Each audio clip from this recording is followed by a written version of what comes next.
Well, I mean, when I say flexibility, it's like even in increments, I might be able to squeeze out, so. And you're fast, like you said, so I don't blame you, so. Well, you can listen fast, I can talk. Exactly, well, I can listen fast. Hello? Hey, Mike. Good, how are you? Good. The October 7th, 2024 Auburn City Council workshop will be called to order. Our first presentation tonight is by Grace Kendall, the Director of Development and Engagement with Safe Voices.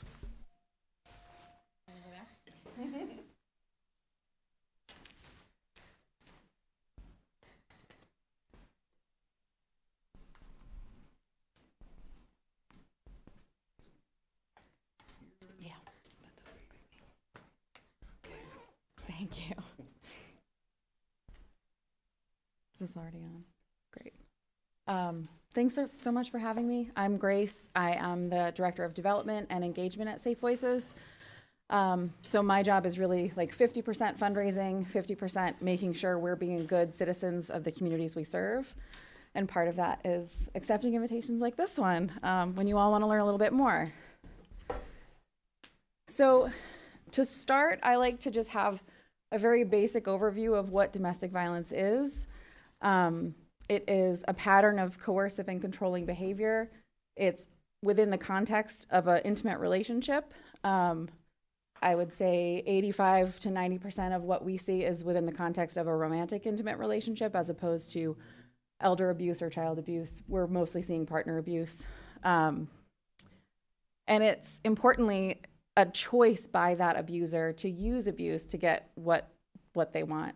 Unfortunately, abuse is pretty effective in getting what they want. And so that's one of the reasons why it's so hard for us to sort of nip it in the bud and be able to change it before it starts. It kind of functions by instilling fear, denying a survivor's personal liberty, their ability to make their own decisions. And also very importantly, it happens because the abuser believes that they have a right to have power over that person. Oftentimes that's for cultural reasons. It can also be for familial reasons, income, things like that. But importantly, I think that belief that you have the right to control someone else is sort of what abuse hinges on. So for presenting to you all, I wanted to make sure you had sort of a picture of what we do in the community and what you might want to know about as far as the folks who you're serving, the folks who are living here, and what they're encountering. We have seen a 50% increase in calls in the last 6 years, which is pretty staggering. We just looked at the most recent year-end numbers because our fiscal year ends at the end of September, and it was a record-breaking year again for calls. So on the one hand, I like knowing that our number is out there, that people know. I think part of that increase is that more people know we're here. But part of it is definitely that our communities are hurting. The severity of abuse we're seeing is increased. It's more violent than I think it was a few years ago. And that's scary. And that's also a pusher for why people might be reaching out more, is that they're actually abuse they might have been able to cope with is actually more severe now than it was a few years ago. So any questions? I don't want to go too fast, but in Auburn last year, we supported over 250 individuals who their home was in Auburn. That's sort of a part of a much larger number where we worked with 2,318 individual survivors last year, and a little over 1,100 of those lived in Androscoggin County when they were seeking services. Some of them stay in the area. Some of them actually are more comfortable moving away, so we help them find a spot in another part of the state. But I would say most of the people who contact us, they want to stay where they're from. They want to stay where their natural supports are. So it's really about helping them find safety in place because they don't want to leave their communities and their homes. We served about 350 people who were not survivors. And for the most part, that means it was a medical professional calling because they had a survivor in front of them in the ER and they wanted to make sure that person had the information and the help they needed. We work really closely with law enforcement, so we'll often get law enforcement who call us on helpline to let us know, hey, I just responded to this call, I think you might want to follow up. So that 350 they're mostly community partners who we're doing the work alongside. And statewide, the domestic violence resource centers, there's 8 of us in Maine. Safe Voices serves Androscoggin, Franklin, and Oxford. All told, we all served about, I believe it was 15,300 something survivors across the state of Maine. And as far as sheltering, you all know the housing crisis in Maine, and I'm sure you're all doing stuff to deal with that, like at a community level. We were able to shelter 109 individuals last year. We have 3 shelters across Androscoggin and Franklin counties. We do not have a shelter facility in Oxford, although we do shelter Oxford folks in any of the other 3 shelters. So if you're thinking about the constituents who you serve, and if you ever get an inquiry from one of them about what, they're experiencing abuse, they have a loved one who is, what can they do? These are some of the support services that are available through Safe Voices. And I just want to always make sure that elected officials know what's available to the survivors in your community. Definitely the foundational service for us is the 24-hour helpline. That's where we make a majority of our initial contacts with survivors, people who are experiencing abuse. They're calling that 24-hour helpline. I think it's helpful to know that helpline is staffed by local people. I staff the helpline sometimes. Everybody at Safe Voices does. I think it's a little nerve-wracking if you think you're calling a helpline and it's going to be some stranger in Minnesota who knows nothing about life here. It's all of us. Everybody who calls back on that helpline is a Safe Voices staff member or a volunteer. We offer emergency shelter and some transitional housing services. So if someone has been in our shelter and they're ready to kind of step out and be independent, we have folks who help them make relationships with landlords, navigate the process of trying to find an affordable rental in this area, because it's really, really tough. And thankfully, we have some landlords who we have really great relationships with who actually set aside some units to save for DV survivors to try to make that transition a little smoother and a little less harrowing, I guess I would call it. We offer civil and legal courtroom advocacy. We have individual advocacy, even if someone decides they don't want to go to the court or civil route. If they just want to do straight up safety planning, we can do that with them for their individual situation. And then for sort of public awareness stuff, we do schools-based education. You'll see us at a lot of community events doing education and awareness. And we run a certified domestic violence intervention program, which is the class for offenders. It's a 48-week course where they're really being asked to interrogate their beliefs about why was that the root of that problem of you feeling like you had a right to have power over someone. Where did that come from and how can you change it? So again, I think when you're an elected official, if you have someone come up to you and they're asking about that resource, it's helpful for you to know what happens if they call helpline, because that call is very scary. It is, we hear from almost every survivor that was the hardest step of leaving, is actually just like making the first call. Helpline calls with our advocates are always confidential. The only time we would step out of that confidentiality is that we are all mandated reporters of child abuse. So if we hear about child abuse, we would have to report that to CPS. But we try to do that very transparently with survivors. We make sure that they know that information from the outset. And my preferred is if I can make the report with that survivor. We do a 3-way call with CPS right then. Sometimes they do want to do that. Sometimes they're actually happy that someone else has to make the call and they can stay pretty far away.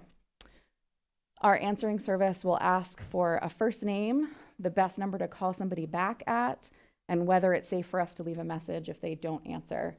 It's because, maybe 25% of the time they say no, it's not safe because their abuser monitors their voicemail messages. They will then dispatch the call to a Safe Voices advocate, and one of us will give them a call back. Every single call with a survivor looks different. Every single situation with a survivor looks different. So one of the things that our advocates have to be very good at is being nimble and problem solving for a new situation today that you've never encountered.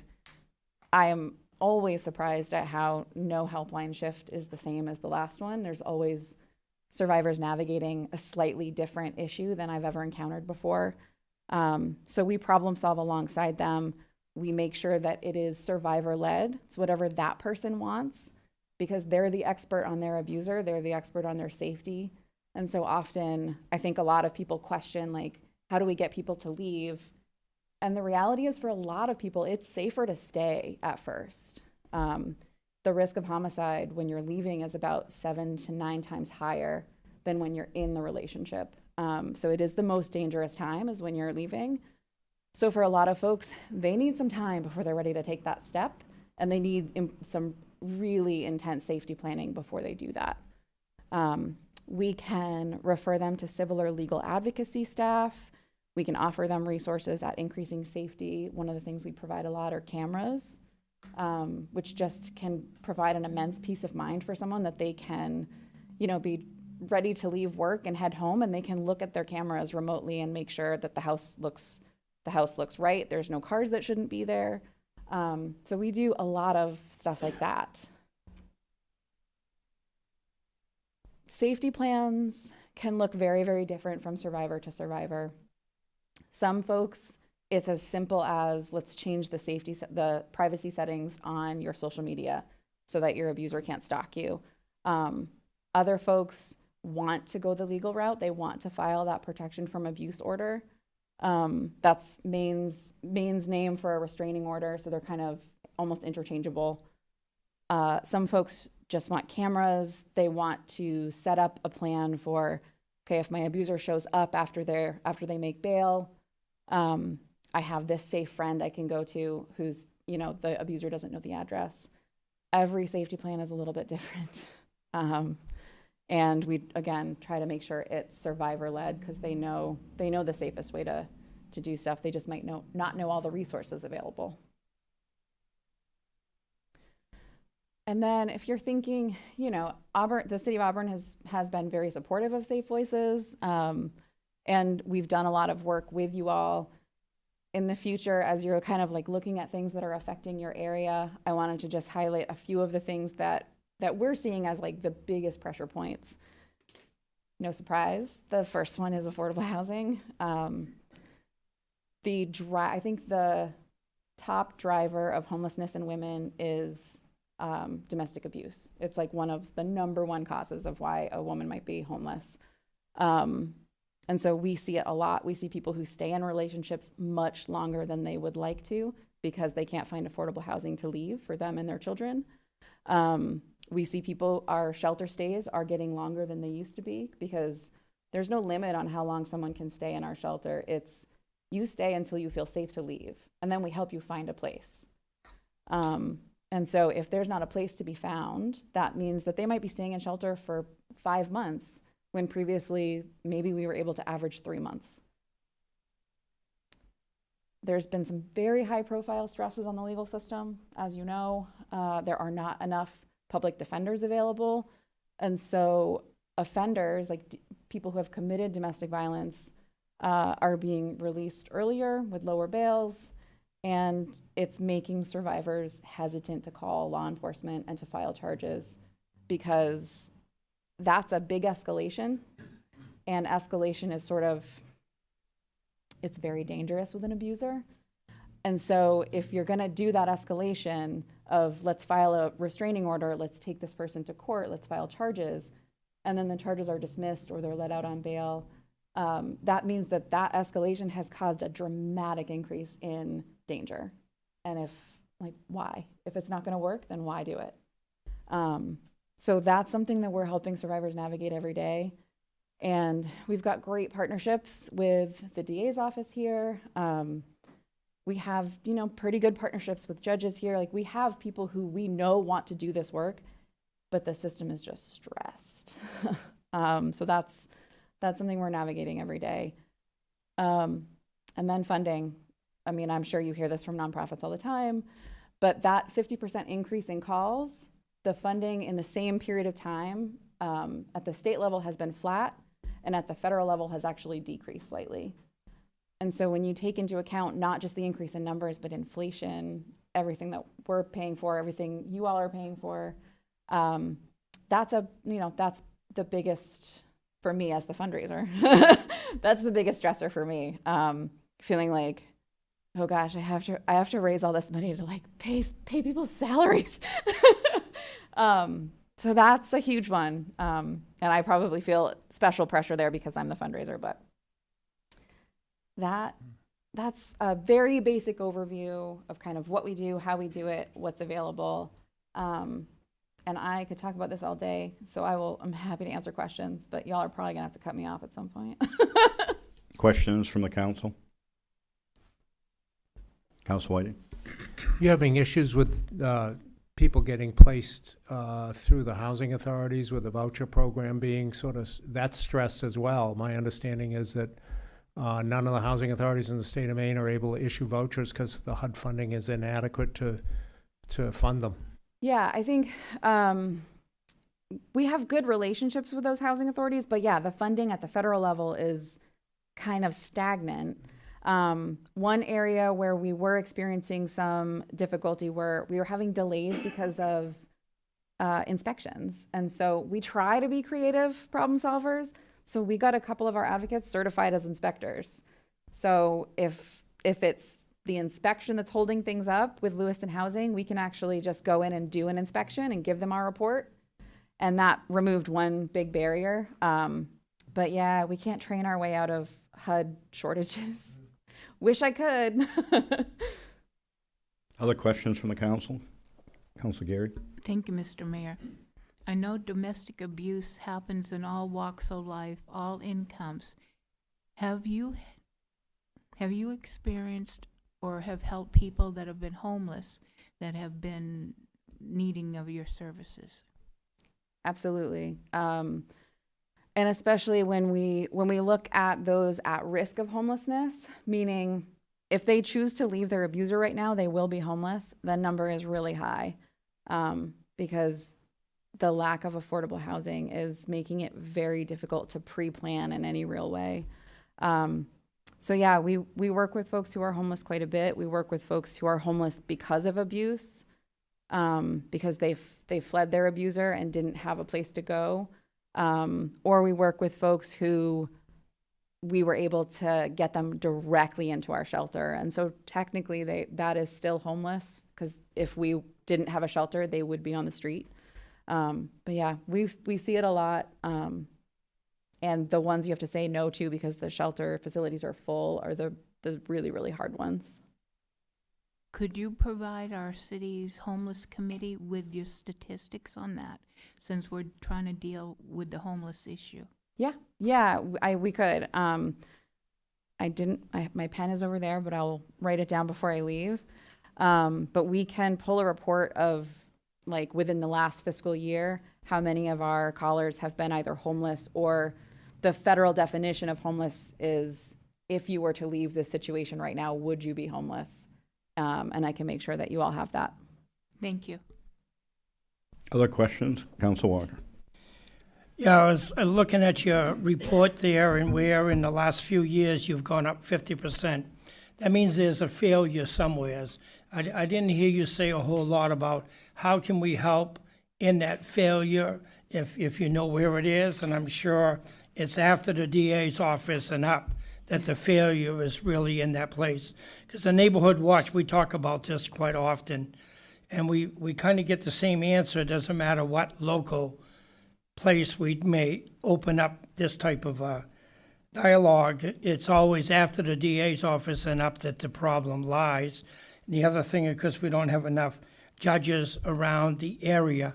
But I have watched this for the past 12 years being a counselor, and it doesn't seem like anything is working that we do, and it doesn't seem like the punishment gets worse or a simpler punishment instead of saying you can go to jail for 30 days and we'll bail you in 2 or 3 days. And I don't think I've ever seen anyone go to jail for 5 years for abusing his wife or girlfriend or whatever. So I would think there would be people like yourself and others that could at least go up the ladder to Augusta especially and say, we need a bigger punishment. Number one, it may slow down the knucklehead. Number two, if it doesn't slow him down, then at least we have a chance to put him away for a long time. So, and that hasn't increased. The 50% going up means that they know that you're weaker somewhere along the way, or the county's weaker someplace. So we need to know from you, how can councilors, mayors, and whatever other authority that we may have can really help you move this much quicker than waiting another 10 years and see your numbers go another 50%. So the first answer I want to give is not quick, but I think the biggest thing that everybody can do, and I will say men in particular, is be very vocal about not tolerating domestic violence and domestic abuse in our communities. That talk about it openly. Don't make it a shame thing, because the violence starts way before any of the arrests and the sentencing and anything like that. And so those things they're great. They're appropriate for holding somebody accountable. But what I want to do is work myself out of a job, hopefully. And so the more vocal that we all can be about this not having a place in our communities, about misogyny not having a place in our communities. We work with folks of all genders, but I will say the vast majority of people who we're serving are women who are being abused by men. And that's important for us to just know and acknowledge, and men to show up and be supportive of the work, to be very vocal, to speak up, talk to your guy friends if you see them doing something that you're like, that's kind of sketchy. So that takes time, but that kind of cultural change, that's what's going to work. That's going to stop abuse before it starts, as opposed to the other end of holding abusers accountable who have already chosen to use abuse. It's not an easy answer, but. Other questions? Council Eisner. Yeah, thank you very much for coming, and thank you for the presentation. I know what Councilor Gary said. You said that when it comes to domestic violence, it's not gender specific, and I know it's probably high, obviously higher with women being survivors. But with your program, there's also men that are survivors as well as domestic abuse that are perpetrated by women. With that, how obviously you want to separate, the men and the women. Do you have a place for men that are encountering some of the same domestic violence, and where those survivors can go to be assisted? Yeah, so our services are all open to people of any gender, including our shelters. Before people enter the shelter, they are given a lot of information about what to expect in a communal living situation. Everyone has their own room. But they are told there might be a man who stays in shelter if he's a survivor. And we talk through that with them, and we talk through any safety concerns they have. But ultimately, we want men in our communities who are experiencing abuse to be safe as well. And so we actually don't filter them out from services like shelter. Thank you. Yeah. Other questions or comments? Council Whiting. You still doing these group sessions with abusers? I think I heard about that a while back, where people that may not be at the highest end, where like Councilor Walker is discussing, maybe they're in jail, incarcerated, but people that maybe have a prayer of rehabilitation and education. Yes. So that is our Certified Domestic Violence Intervention Program. That's a program for offenders. It's a 48-week weekly class where people are asked to really, really interrogate their beliefs around what do they believe about being better than someone else, having more control than someone else, that makes them choose to abuse. And that class is one of the reasons I joined Safe Voices, was because they were attending to the abuser side of things as well, and not only trying to kind of put Band-Aids on things as they happen, but also trying to help folks who abuse no longer make that choice. I grew up in an abusive house. I grew up around many other families who were experiencing abuse. I have never in my life met a happy abuser. So that choice is not serving them either. And the fact that Safe Voices was attending to that side of things was a huge part of why I decided to join the organization. So we do still have them. They're very powerful. If you ever want to be an observer in one of those class sessions, please reach out. I've observed a few and they are life-changing for just the observers. Other questions? Council Collins. Just to follow up on that. Are you, do you have kind of costs breakdowns for how much it costs to run one of those classes, for example? You know, as you're looking to gain funds and gather funds from non-state and federal sources, as those are harder to move, it might be helpful to have that being a compelling piece. Yeah. So our certified domestic violence intervention program is the only service we offer that we charge for. Every service to survivors is free of charge. The class fees for the CD VIP program are based on a sliding scale based on income.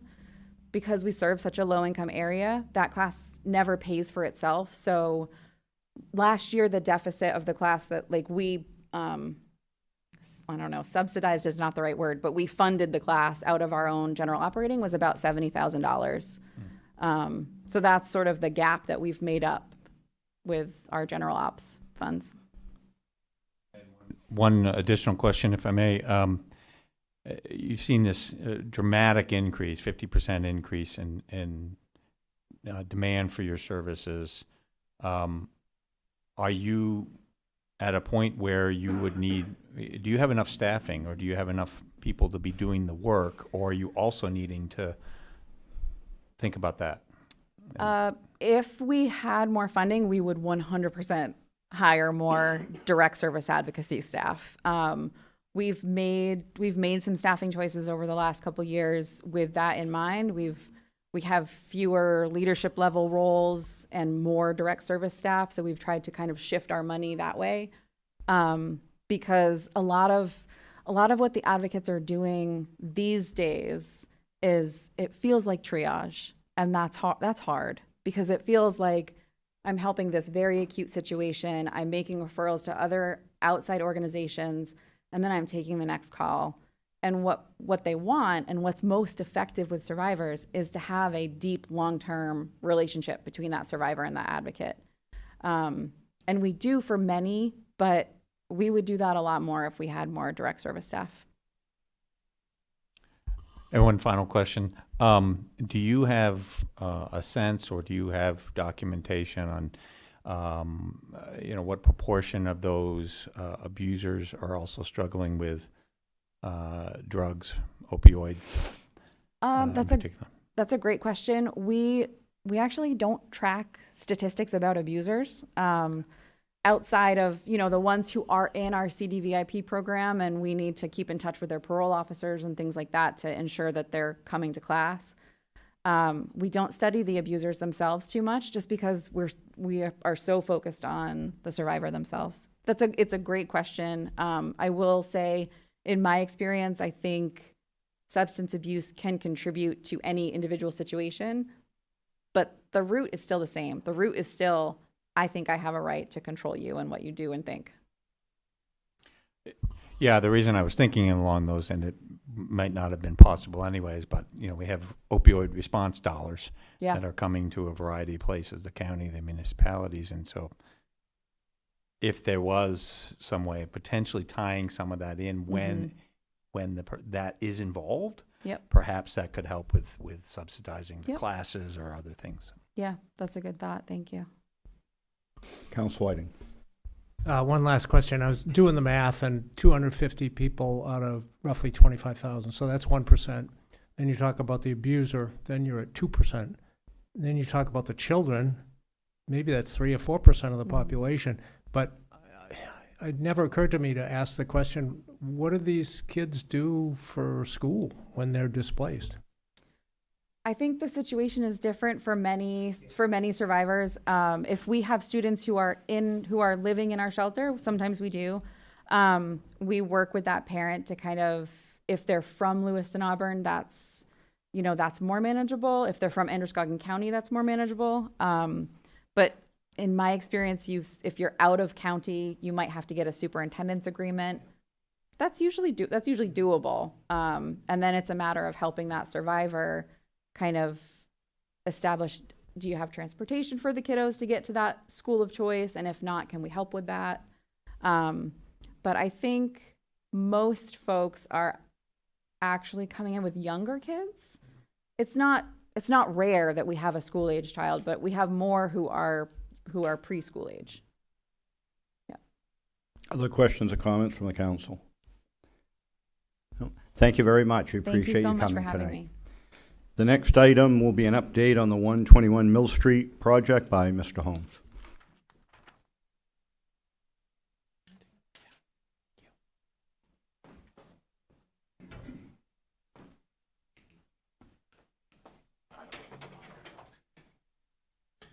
Good evening.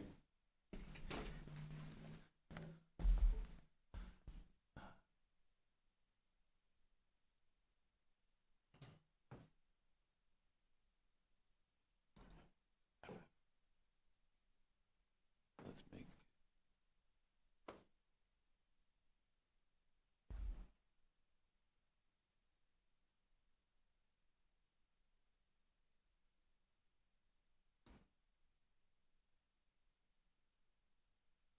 Good evening. I know it's been a little while since we talked about 121 Mill Street, and I just wanted to come in and let you know that things are moving forward.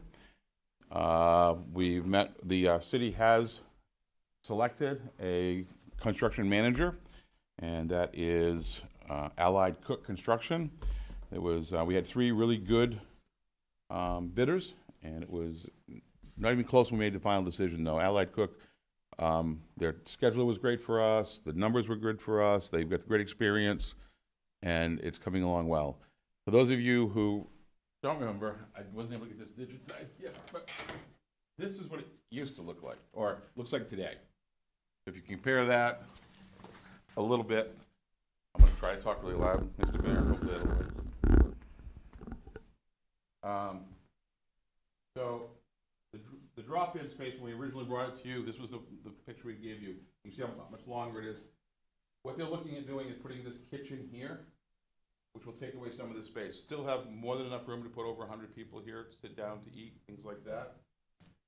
And then this space back here, right now, and again, we're working with the drop-in center. Greg's here tonight as well. This would be with a clothing closet, and then their more expensive supplies would be kept. Dry storage here. You have walk-in cooler and walk-in freezer, along with all your other storage areas for different things. This is phase 1. From here, this section, the bathrooms, and this wall. So based on the current schedule, that's got to be done by December 1st. So that will allow us to at least start to get into this space and start using it for the things that are allowed within the fire marshal and code enforcement and everything else. Be able to bring in prepared food, pass that out. Service providers will be able to meet with folks in this area like they are now over at Pleasant Street. So that's kind of the plan as of right now. Where you see the big changes is before there was the 1 row of offices and then some open spaces back here, is up here. So this section up here is where those offices currently are. These are all the offices we're adding. Literally last week at the meeting, I asked them to turn what was 2 offices here and 2 offices here into 3 offices on each side. We currently have 10 different organizations. I've taken no commitments yet. We need to wait till we get all the schedules and dollars in place before we commit to anything totally. But 10 organizations that have shown very strong interest in being in this space with us. We have behavioral health folks, we have addiction folks, we've got homeless navigators, we've got all kinds of different things that will provide these wraparound services in a way that we've never been able to do before. There are some names on some of these offices. The architect put those on there. Don't pay attention to those. That's probably not where anybody's going to wind up, but it gave them a way to keep count of the offices. As of right now, based on the numbers that we're looking at, charging the same amount to everybody, basically, as far as what an office cost is what an office cost. Drop-in offices will be less. And counting us as a tenant at those same rates, we've got almost $100,000 committed in annual rent to do that. And it's over $50,000 from non-city stuff. Obviously, that doesn't account for anybody else who wants to use the large area, use the kitchen. All I'm trying to do right now is we've looked at it and worked with the internal team. So first of all, I want to thank everybody that's staff in the city of Auburn. Dan Goyette has taken on a big project here. A, working with me is always tough, but B, he came into it a little bit late. Kelsey's team and Amanda Danning, who's doing the purchasing and procurement. I mean, there's been a lot of changes, and they've really worked hard to make this work in a way that we can get this done as fast as possible. And it's really coming together. I actually gave the contracting person a tour last Friday morning because he was told on Thursday night that he was going to get the contract, and he wanted to be there. So we went in, went through it with his supervisor and his team, and walked through the whole thing to understand what we're trying to do. So they're going to be starting, they should be inking a contract this week, and they will probably be on site next week, if not the end of this week. Phase 1 will be done by 1st of December. If they get this done with their demo crew, and they've got people, I've told them to keep on going, there's not going to be any wait for Phase 2. Originally, when the conversations were had, there'd be a small break in between there. Dan and everybody in planning and permitting meeting are working with the fire department and the fire marshal's office. Hopefully, the amount of time it's going to take to do Phase 1, we'll have the permits for Phase 2 in hand. So we'll be able to start that work in there immediately. As the current schedule goes, this will all be ready by April 1. So that, obviously, things happen. They've already told us about the list of things we won't have because they take too long to get. Things like actual solid doors, things, and a few things for the bathrooms, things like that. So there'll still be a punch list after April 1st, but as of the facility being ready to be able to be moved into and worked in, we should be ready to go. The support's been amazing throughout the community. We're getting tons of calls, people complimenting on it, and I really think this is going to be something we can all be proud of. It's all going to come down to all the estimates and the money, and we've got a plan. We've got, obviously the money we have, and we've got a plan for the extras that we probably are going to need. So right now, the plan is that in the kitchen, we're using the stove and hood that came out of the PAL Center. It's being plumbed for a much larger hood and more stoves and more things to go in there. But we know we probably don't have the money to do all that in this time around. But we'll have it available. So when we get to that point, we haven't got to go back in and retrofit the entire place and cost even more money. Working with purchasing right now, the kitchen architect that we're working with has got a lot of contacts, and he feels he can find a lot of this equipment at really, really low prices, pennies on the dollar, from places he's working at, schools he's working at, that they'll be taking stuff out. So we're just trying to find a way through purchasing to be able to do that without tripping up our, our policies. So, but everybody's working hard towards that. So if you hear those kind of things about, we're getting these different things, please ask questions. Feel free to call me and my staff. Obviously, we're all in it pretty deep.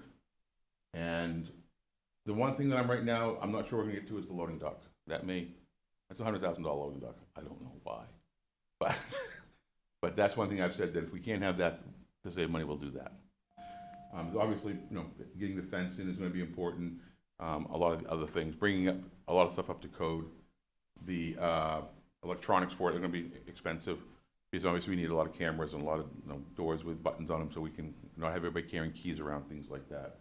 But again, Jill's team, IT, I spent a couple of days with her, just going through all this stuff, making sure that I understood and she understood what our needs were going to be. So we're building those lists as we speak. So it's moving forward, which is good. I'm not sure what you're getting for feedback out there, but all people who want to talk to me say, keep going. Questions? Questions from the council? Councilor Gary. Thank you, Mr. Mayor. Can you keep in the middle of your brain putting in serving stations similar to what has been put into the senior center, where they're on wheels and they can move back and forth if they're not needed, or move to other parts of the room? That was part of the conversation. Greg came down and met with myself and the architect, and we talked about different things, and having those rolling carts are part of that. Right now, the initial thought will be is most of the work will be done back here, and we'll have a serving line type service. They'll come through here. But we do know that by having those, we'll be able to create additional line out front and have different options. Other questions from the council? May I just continue? Councilor Gary? Thank you, Mr. Mayor. When do you think the kitchen, and what phase is that going to be? Last phase. It's the last phase. That'll be the last thing built. It comes down to, they're gonna do a lot of the pre-work.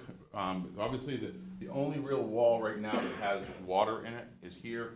Water source comes in the front of the building, so they're gonna be cutting to get over here for dishwashing, sinks, things like that, and a few other places. Get that sealed back up. But then, this is gonna take a lot more time, building the coolers, getting those installed, things like that. A lot more work here. This is all, I mean, honestly, even I could probably do most of this part. It's 2x4 walls to build offices with a door. So that will go pretty quickly. So again, but the kitchen is scheduled for April. Okay, so it's all part of that conversation that April 1, all of this will be done so we can move in. Other questions or comments from the council? Great, thank you very, Councilor Collins. So, you mentioned the number of people that have expressed interest in being here. Can you remind me what that was? So currently, we have real conversations with 10. I've given more than 10 tours, but we've had real conversations where people were ready to sign letters of intent, ready to talk about lease numbers, and I said, until I know all the numbers, I can't give you that last thing. I've estimated what I think it's going to be based on our current, because again, what I took away from when we all met was I needed to find a way so that this stays operational on its own. Plowing, lights, heat, sewer, water, all those things. And I'm estimating that around $100,000 a year. Other questions or comments from the council? No? Thank you very much, Mr. Yeah. Holmes. The next item will be an update on the upcoming election by the city clerk.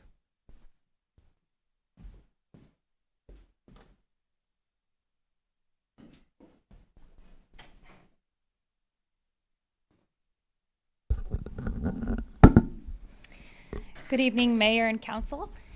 I wanted to give a couple of quick facts about this election and maybe some updates for the public. First, a couple of quick facts. The City of Auburn has approximately 14,656 active registered voters. As of today, we've processed, requested, and issued 2,400 absentee ballot requests.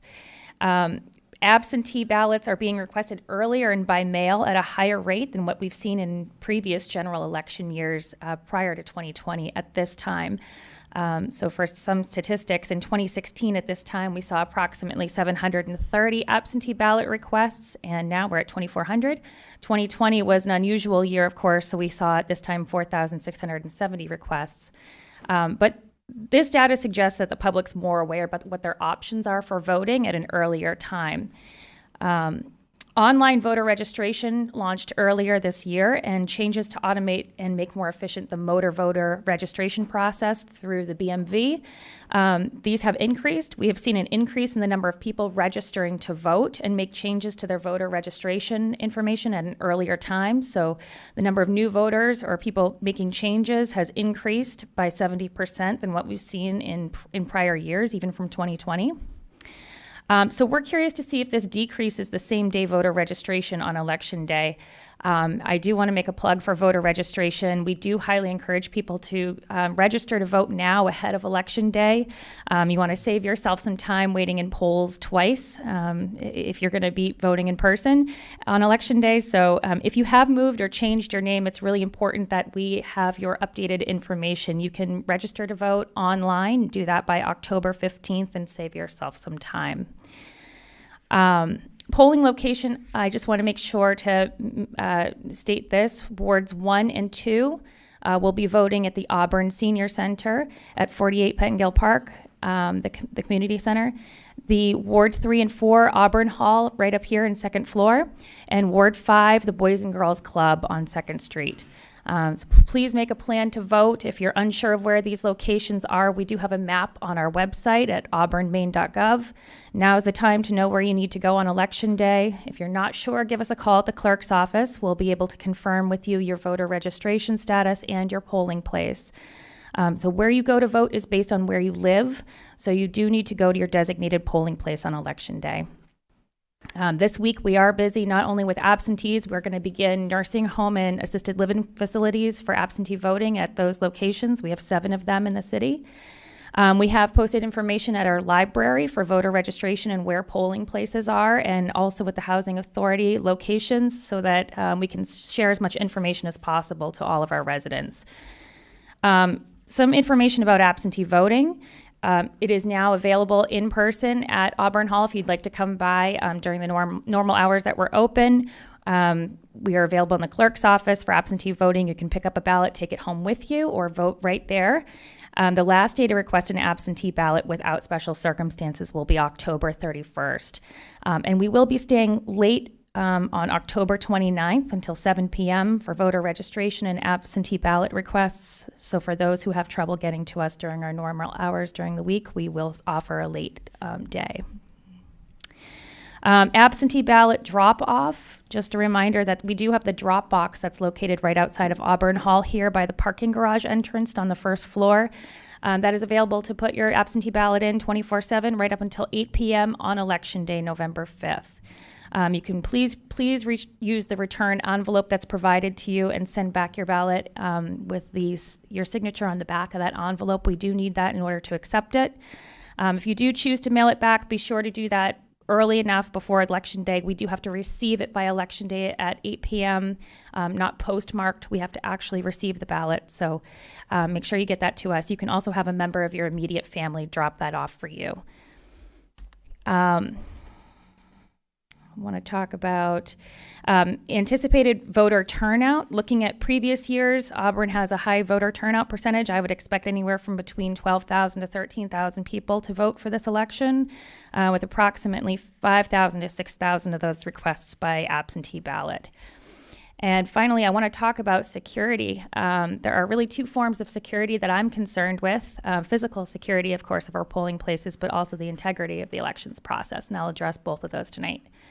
The first is physical security. I know that there have been questions around, what's being done to secure the physical polling places and make sure that they're secure on Election Day. So here's what we're doing. All election workers are trained prior to Election Day on the election procedures, and along with that, we'll be joined by a member of the PACE unit from the Auburn Police Department this year to give us some training on active threat and de-escalation training, which is general good information, especially before a big general election. We do have emergency plans in place and procedures, working with our police department and public works department to ensure that our facilities are both accessible and secure.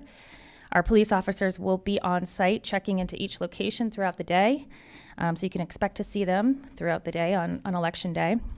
And we are also taking advantage of a free SAFE assessment through the Cybersecurity and Infrastructure Security Agency. This is a federal agency that works with us as election officials because elections are covered under critical infrastructure.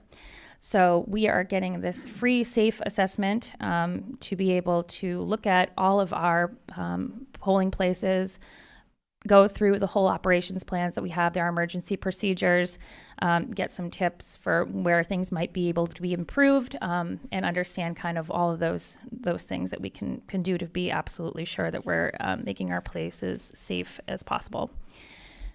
Secondly, I want to talk about the integrity of the process.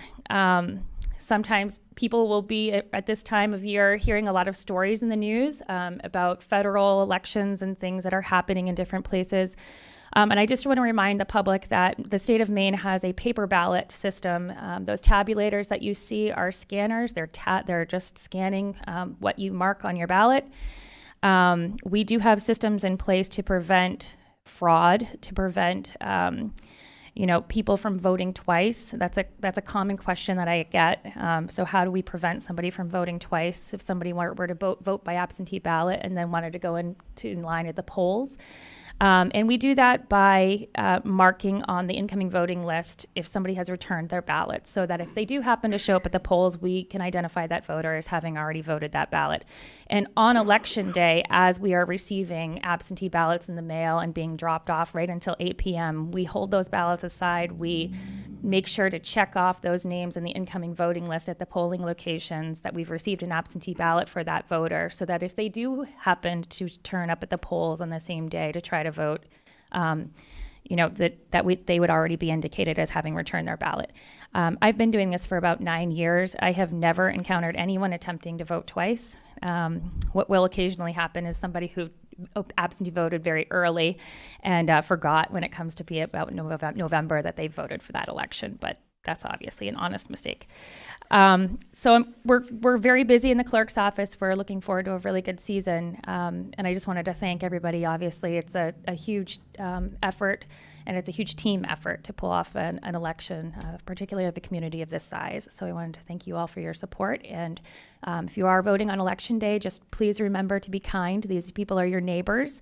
They are your fellow citizens who are helping here. Make sure that you're kind to them as you're waiting in line. It's a 13-hour day that you see, but it's much more longer than that for the people who have to work those polls. So remember your neighbors, and thank you for voting.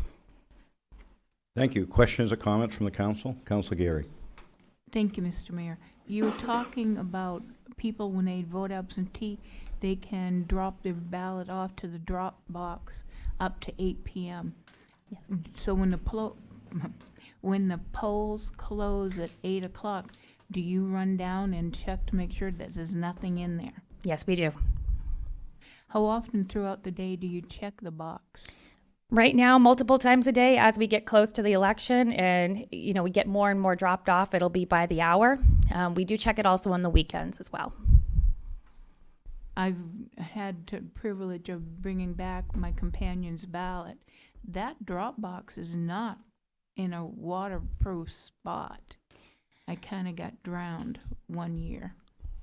Yes, thank you for mentioning that. We do have a replacement box. It does require a new concrete slab to be poured because the new box is going to fit on a different base. So you didn't have time to get that done before this election. We did clean it up a little bit because you might have seen where the water damage had just affected the outside of the box. The inside of the box, I would just want to make sure everybody knows, is perfectly fine. There was not damage to anything inside, but the outside, we do understand, didn't look great. So we have, made that a little more presentable, and we are going to replace the box in the spring. Councilor Walker. you. Yep, Councilor Walker. Thank you. Between the box that's inside and the one that's outside, I've seen people put ballots in the inside mailbox. So please mark that so that doesn't happen, because we've had some problems. Yes, thank you. There is a sign on there, so if you do go inside of City Hall to drop off that ballot, there is a big sign that says, please don't put your ballot here. And the other thing is the police department, you are going to move their cars hopefully off that bottom floor so our people coming in can get in and get out without that problem. We will be working with them to make sure there's plenty of parking. Thank you. Other questions? Councilor Platt. Thank you. My question is, during these larger elections in November, are you having, I guess this is your first one in Auburn, right? Yeah. Did you have any trouble getting the number of clerks to volunteer? Do we have a pretty robust volunteer network? We have a wonderful volunteer network here. They are paid, but they are members of the community who come forward to work this extremely long day. And we are really grateful for everybody who has stepped forward to serve. Many of them have been doing this for many years. So very fortunate to come to a community that has such a dedicated election worker base. I was just going to add to that. I've always noticed a great volunteer base. I feel like a lot of them are retirees and been doing it a long time, which is great. I'm not sure what the rules are for being a clerk. I always thought it would be a cool thing to get some younger folks in there. I don't know, you go into the you probably have to be over 18 or something, but it seems like a very good way to get young folks excited about local government. I don't know if it's something we've ever tried, and yeah, just a thought I had. Yeah, I would certainly welcome, anybody who's interested in this process to learn more about it. And especially too, if you are somebody who maybe have questions about how this is all done, you're absolutely the person I want helping with elections, so that you can see how it's done and get all those questions answered. Other questions or comments from the council? Council Milks. Great presentation, thank you. Do you need more volunteers? Do you need, could you take them for this election, or are you full? At this time, we're all scheduled out. However, I always would like to have somebody available. We do have, unfortunately, people who get sick at the last minute, so I will never say no. If you are interested in serving as an election worker, there's an application available in the clerk's office or online, or just send me an email, and I would just love to have your information. Other questions? Yeah, Councilman. And then if there's people that want to observe, Yeah. Is there a process that they need to go through to be allowed to just observe as an impartial observer? Yes. So poll watchers, as they're called, the party representatives will often call ahead of time and let me know that they're sending somebody. And by law, we have to allow at least one member from each party at each check-in table. So I do have a couple who have called me already to let me know that they will have folks coming.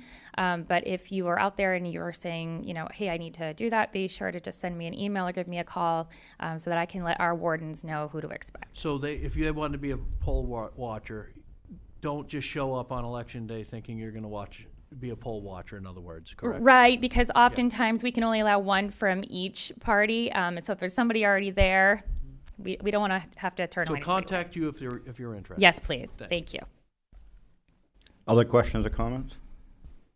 No, great. Thank you very much. Appreciate Thank the you. presentation. The last item for the workshop is a legislative policy discussion. So I'll catch the group up on what's going on around the state with the representatives from various municipal organizations. Currently, MMA's Legislative Policy Committee, which in this District 20 is myself and Matt Garside. He's the city manager in Poland. The Maine Mayor's Coalition and the Maine Service Center Coalition. The city manager is our representative to the Service Center Coalition. I think the way I'll do this is sort of run down through just the topics that are actively being discussed amongst those groups. If anyone wants to weigh in on any of those, just let me know. We can talk about them. And more importantly, if there's items that you think are important that municipalities should bring to the attention of the legislature in this next session, let me know. We'll make note of it and bring it up with the groups. So as most of you probably know, the new legislature will get sworn in December, but they really won't start work till January. I think it's also important to understand going into this year, there's going to be significant fiscal challenges for the legislature.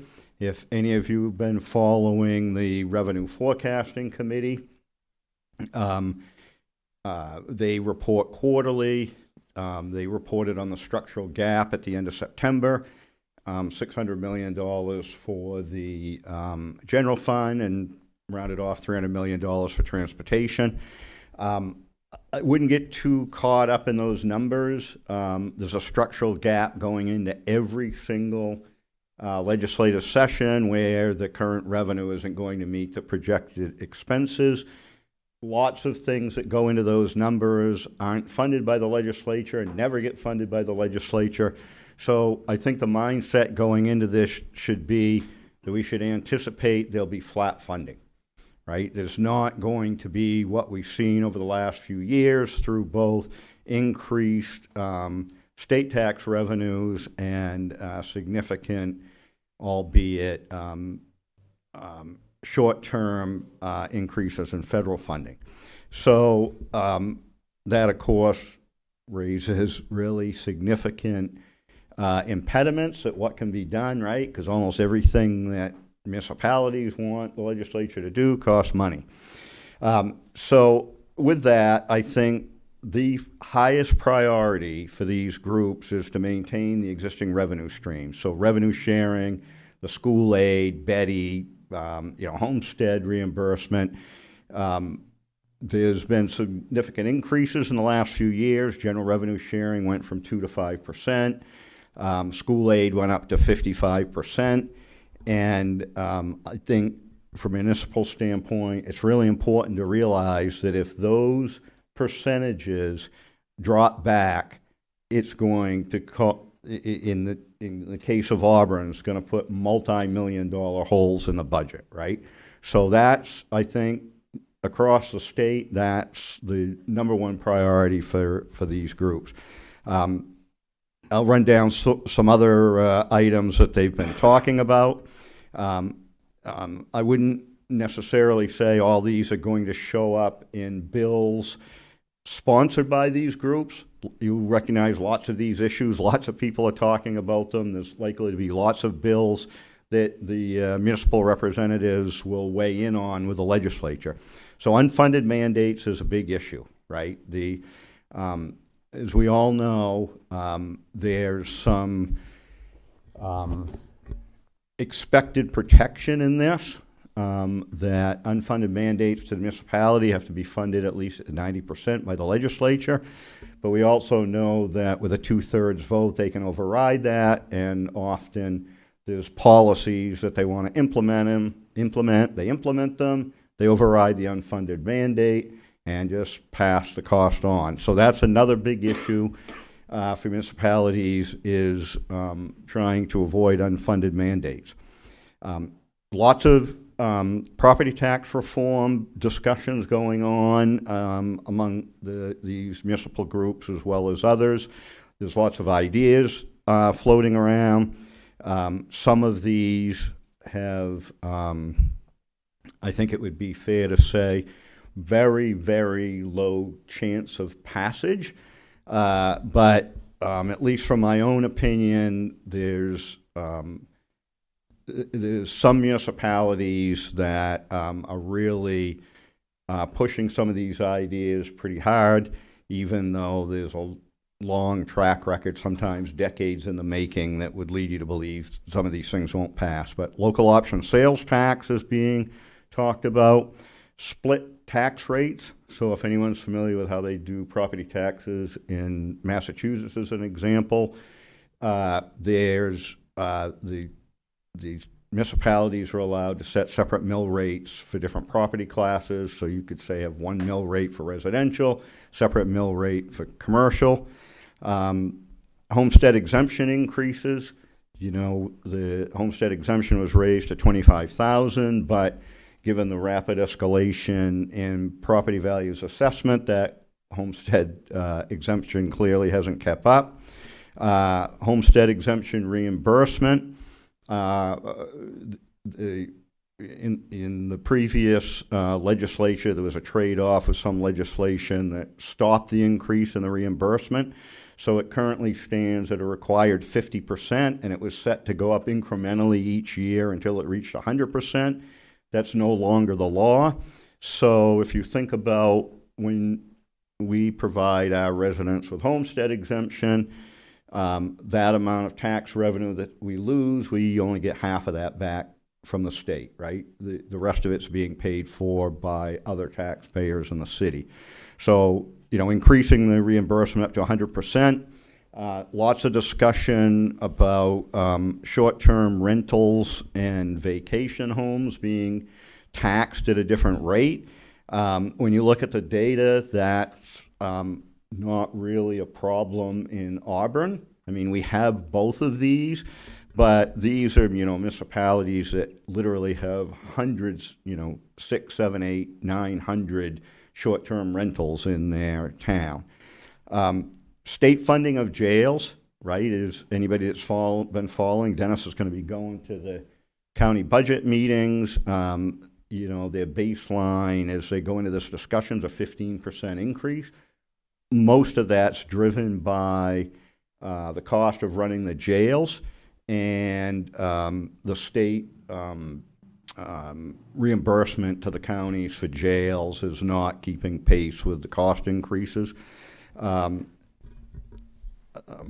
non-tax items, the tax lien foreclosure process. You remember there was a Supreme Court case that said that when towns or municipalities take property through tax lien foreclosure, you should just take the property. Now you have to make the property owner whole for any difference between the value of the property and the what the person owed in taxes and fees. And this has been changed in both of the last two legislatures, and it is a very, very difficult and cumbersome process. Needle exchanges. Some of you may have seen Mark Dion's piece in the Portland Press Herald. There's a lot of controversy because the state statute required one-to-one needle exchanges. That was changed by rule, and now it is not one-to-one, and there are a significant difference between the number of needles that are given out and the number of needles that are returned, and most of them, as we see, end up on the ground in public spaces. This is a whole topic unto itself. There's two sides to this discussion, but that certainly, I think, is going to be something that municipalities are going to ask the legislature to deal with. There's a couple of these groups have subcommittees related to PFAS. Lots of it's around the well water and agricultural piece that appears not to be as big an issue in Auburn as elsewhere at the moment, but we have not had the level of testing here yet, right, because it wasn't identified as a priority location. But there are some other issues that have come up. The fire departments have issues with the foam that they have. We have it on the trucks, especially for the airport. That all needs to be changed out. Fire department gear under the current standards is required to be made with PFAS in it to meet the fire protection standards. So that's also all going to be changed out. And of course, municipalities are looking at how they can get assistance to make this happen. Also, from a legal standpoint, limitations of liability on municipalities for well water damage. There's significant deficit in the limitation for liability for municipalities in the current statute. On the housing front, increased funding for affordable housing. Given the push that's been on to increase the affordable housing stock, the current federal and in large part state money that provides those subsidies to bridge the gap for the developers has been lacking, and lots of municipalities are having struggles not to identify affordable housing projects, but be able to put together the capital stack to have them built. Homelessness is a frequent topic of discussion in these groups. I think that the biggest priority there is increased funding for shelter operations. It's one thing to get a shelter up and going, so we can think about what's going on in our area where Lewiston's taking the lead to apply for the state fundings to open a residential shelter for the area. That's a big hurdle. It's also probably an even bigger hurdle once you get it to keep this open. So funding for shelter operations, general assistance. The council talked about this during the budget process last year. We're only funded, reimbursed 70% of general assistance and not provided any money for the admin costs. And of course, they'll be looking for the same relief as last year, which is, since it's a state program and it's a mandate for the state to close the gap. And then there's a number of criminal justice related issues several subcommittees are looking at. I think the one of most interest here is the ability to have a non-residential training academy. The prior council supported this. We had some legislators from our delegation submit the bill, and it would be beneficial in the recruitment area not to have to send people up, stay all week in Vassalboro.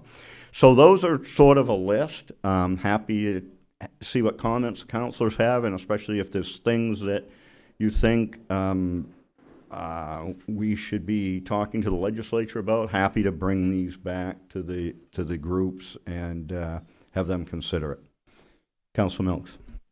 I would like you, specifically the police academy situation, and I know I met with CM last week, and they are really putting a lot of, they're doing some outstanding things, and with that being your background, I'm sure you're familiar with it. But if we could advocate for that, I think that would help everybody. Yeah, and I'm on the Maine Municipal Subcommittee for this. We're having our first meeting later this week, so we'll certainly be advocating for that. I think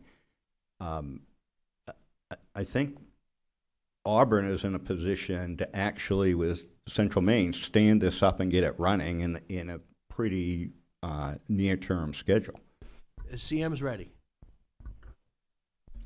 Council Whiting.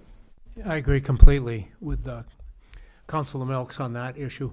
On the housing issue, one of the things that we could do in the state would be to release Maine Housing's iron grip on bonding authority. Local housing authorities should have the right to bond projects, but because there's a bond cap and Maine Housing is jealous of the use of the bond cap proceeds that might impair their ability to do their job, they've resisted any kind of local bonding. It used to be done, but it hasn't been done for years. And with this shortage of affordable housing, that needs to change. And that would need to change, I guess, probably legislatively, since Maine Housing isn't willing to do it through its Board of Commissioners. So I would advocate for Maine Municipal to do this. I know Bangor was attempting to do a bond issue to facilitate affordable housing, and they just got stonewalled by Maine Housing, which is unfortunate. Let's mark the date, because I couldn't agree with Councilor Whiting more. Council Platt. Thanks, Mr. Mayor. I guess I feel like, based on what you just said, there's not going to be a lot that we can fight for this session, and it's going to be defending a lot of the budgetary, benefits that we've seen over the last couple of years. So, I mean, I think first off, you said it's defending the largest buckets of our budget. It's school. It's I don't think I heard you specifically say GA reimbursement, but I don't know if, that's probably a part of it. I also think, just based on what we've heard over the last couple of weeks and months, I don't know if the state will directly deal with senior property tax relief. But if there are things that can be done at the state level that enable us as a municipality to better assist with senior property tax and tax relief, I think that needs to be a focus. But my guess is the battles are going to be mostly just defending these large bucket items, and we're not going to be able to have our wish list this year. But I don't know the state process that well, so. Yeah, I think that's a fair assessment, but I don't think that it dissuades lots of municipal officials from kind of ignoring that and pushing forward anyways. From my perspective, you got to be very, very careful about this, because if the municipalities as a group focus in on some particular area, and let's say it creates a $50 million hole in the budget because it's going to divert more broad-based tax revenue to the municipalities. You got to be very careful that the legislature just doesn't say, yeah, okay, we'll give you that, and the next thing you know, they're taking it out of you someplace else, right? So I think it's going to be very difficult to get new money, but at least what I'm advocating for is anything that they're asking for new money, that they really focus in on what the priority is and make it a limited number of arguments about what they want. So, you know, it doesn't get lost in here's 30 things that the municipalities want and you can't identify the priorities. So, you know, I think to your point, I think clearly there's going to be lots of discussion about property tax relief at the state level. I think that money is going to be the issue. That's why the prior one was, there were problems with the prior legislation anyways. But one of the biggest problems was how to fund it, because the hole just gets bigger every year as more people turn 65. So we'll see. There's lots of ways for the municipality, just more broad-based tax revenue to offset property tax, property tax levy being pushed down to the cities, in a way will allow us more flexibility at the municipal level to do property tax relief. So it'd be great if they have a program, but if they don't, the ability to steer some of the money that the state collects back to the municipalities will give us the flexibility to set up our own programs. Councilor Cowan? Yeah, to that point, Mr. Mayor, it seems like voicing stronger support or urgency around the general assistance. To me, the feedback I've gotten from citizens and the concerns of the tax increases that went through this past year, that's a shocking number to them, and they often think, well, it's a state mandate, and so that it anchors on that. So it would be wise for the legislature to, at least if there's any possibility of even any incremental increase there, to show that they're recognizing that burden of the reality that there's more and more demand, and we can't, the municipalities where there's greater and greater demand have a harder and harder time to provide that.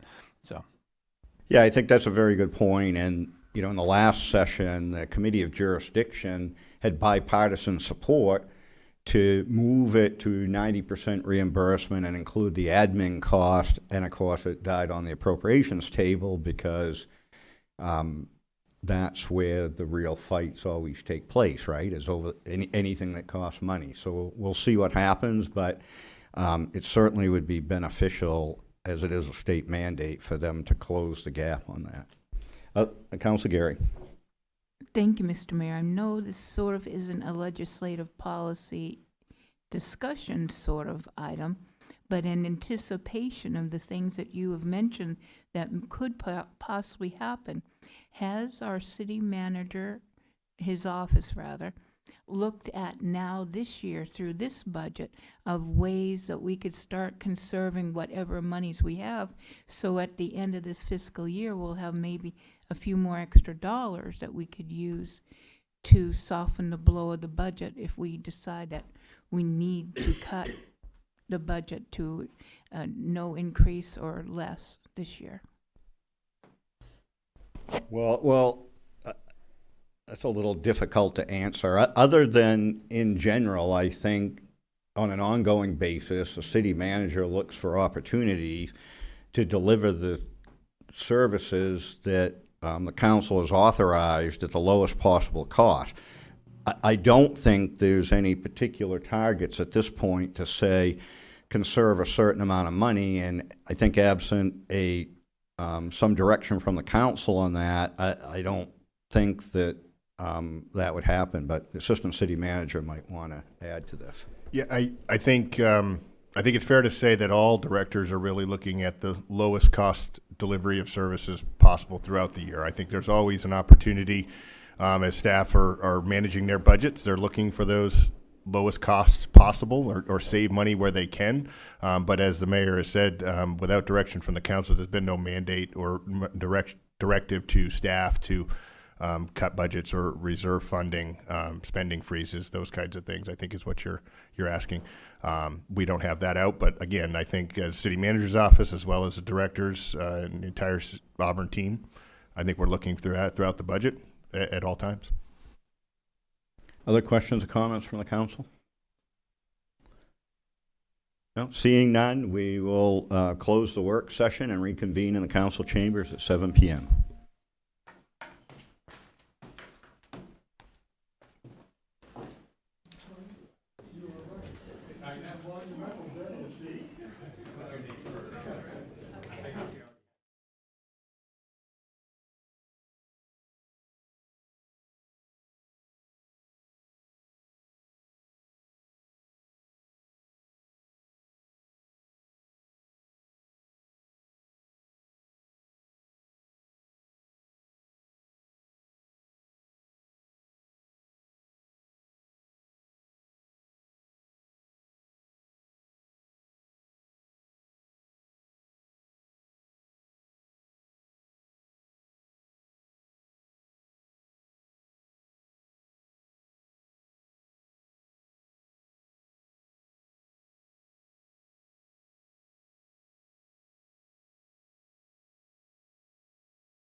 there'd be a de minimis cost, $1,800 or something next year, and then they'll have to evaluate what they're doing. Yeah, okay. Because that is exactly what they're doing. It's only a 1-year Right. pay, and then they evaluate it. But if they want to keep going, they're Then going to they'll have to need it. appropriate the Correct. money. Correct. Because the evaluation won't be done. That's correct, yep. Yeah. I can't look at. Yeah, I know, that's not. I'll get that fixed, actually. Yeah,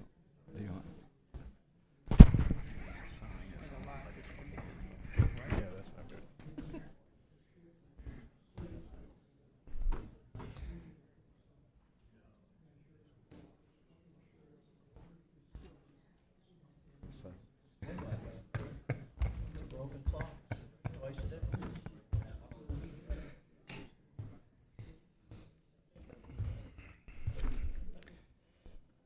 The October 7, 2024 Auburn City Council meeting will be called to order. Please join us in the Pledge of Allegiance. I pledge allegiance to the flag of the United States of America and to the republic for which it stands, one nation, under God, indivisible, liberty, justice for all.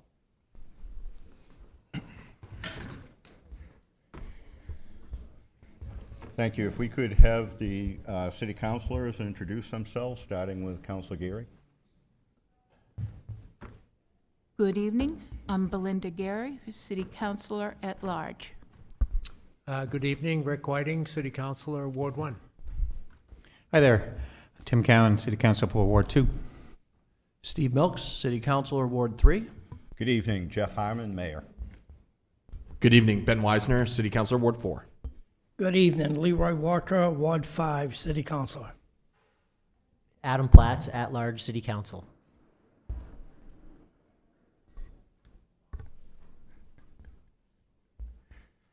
Good evening, Mubarak Abdullahi, Student Council. Dennis Dote, Assistant City Manager. Thank you. So the first item of business tonight is the consent agenda. There are a number of appointments of election warden and clerks, as proposed by the clerk's office. Joshua Perkins as a constable without firearms, brought forth by Chief Moen. There's a number of items from the Appointments Committee for the Comprehensive Plan, Rex Rhodes, Rebecca Swanson Conrad, John Cleveland, Adam Lee, Dennis Bergeron, Matthew Duval, Kelly Butler, Bruce Rio, Jane Coslow, and Dana Staples. Also for the Comprehensive Plan Committee, put forth by the Planning Board, Riley Bergeron and Paul Jacks. And for the brought forth from the nominations from the Appointment Committee for the Complete Streets Committee, John Ruccolo, and for the Auburn Sewer District, Patrick DePhillip. Is there a motion? Mr. Mayor, I'd like to pull items 4 through 12 off the consent agenda, please. Items 4 through 12 will be removed from Check that, 3 through 12, my apologies. items The, 3, on the request of Councilor Milks, items 3 through 12 will be removed from the consent agenda and will be taken up as item number 5 under new business. Excluding items 3 through 12, is there a motion relative to the consent agenda? So moved. Second. Thank you, Mr. Mayor. I'm on track, but I'm slightly confused. If the good counselor was going after all the appointments committees, comp plan committee, why didn't it go all the way down to 15? Yeah. 13's Planning Board. Oh, sorry. Relative to the consent agenda, it's been moved to adopt the consent agenda except for items 3 through 12 and seconded. The vote will be by show of hands. All in favor? Opposed? 7 having voted in the affirmative and none in the negative, the motion is adopted.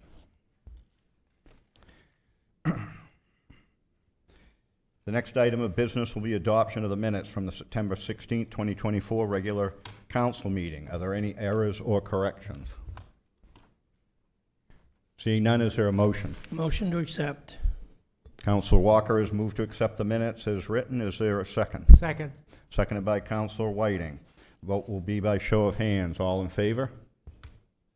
Opposed? 6 having voted in the affirmative, none in the negative, and 1 abstention. The motion is adopted. For the public, Councilor Cowan has abstained because he was not at the previous meeting. The next item of business is communications, presentations, and recognitions. The first item we have tonight is a proclamation recognizing the month of October as Manufacturing Month. Mr. Brenchek is going to come forward and accept the proclamation on behalf of the Manufacturing Associates. We would proclaim that whereas the City of Auburn boasts 40 transportation and warehousing businesses and 49 manufacturers within minutes of Exit 75, making it Maine's manufacturing, warehousing, and distribution hub. And whereas Maine is home to approximately 1,870 manufacturing business establishments, and whereas the manufacturing sector is Maine's 4th largest big business sector, and whereas there are over 3,000 manufacturing jobs in Auburn, and whereas manufacturers in Maine employ over 56,700 people with an average annual wage of over $67,000, and whereas manufacturers help to drive the Maine economy with $1.93 billion in manufactured goods exported, and whereas manufacturing sectors in Auburn include sectors in advanced materials and composites, aerospace and defense, biotech and medical devices, blue and forest bioeconomy, and food and beverage. Now, therefore, I, Jeffrey D. Harmon, Mayor of the City of Auburn, do hereby proclaim the month of October 2024 as Manufacturing Month in the City of Auburn. And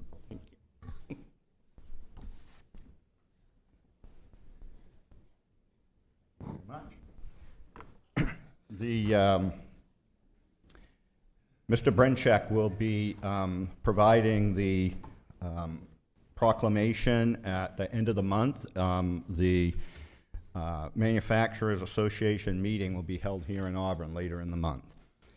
The next item of business is a proclamation recognizing the month of October as Domestic Violence Awareness Month. And I believe we have some members of Safe Voices here to accept the proclamation. Whereas we have citizens and neighbors who have survived domestic violence, who are still experiencing abuse, and who have lost their lives to this critical community issue, the City of Auburn recognizes October as Domestic Violence Awareness Month.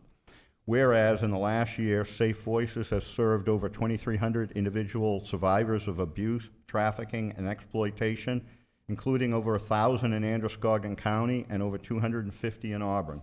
And whereas the effects of domestic violence are far-reaching, directly affecting individual survivors as well as our community at large, and whereas the domestic violence at home is an indicator of risk to the broader community, often escalating to include violence outside the home, and whereas roughly half of all homicides annually in the state of Maine are attributed to domestic violence, and whereas we recognize that domestic violence must be addressed by a community as a whole, as a community safety issue, and with survivor-centered responses, and whereas we remind domestic violence survivors that they are not alone, and urge them to seek aid from the local Safe Voices helpline at 800-559-2927, or at the statewide helpline at 866-834-HELP. And whereas we urge all citizens to embrace this month of action by participating in activities and programs sponsored by Safe Voices and other community organizations working to eliminate intimate partner violence, now therefore I, Jeffrey Harmon, Mayor of the City of Auburn, by virtue of the authority vested in me, do hereby proclaim October 2024 as Domestic Violence Awareness Month for the City of Auburn. Come forward.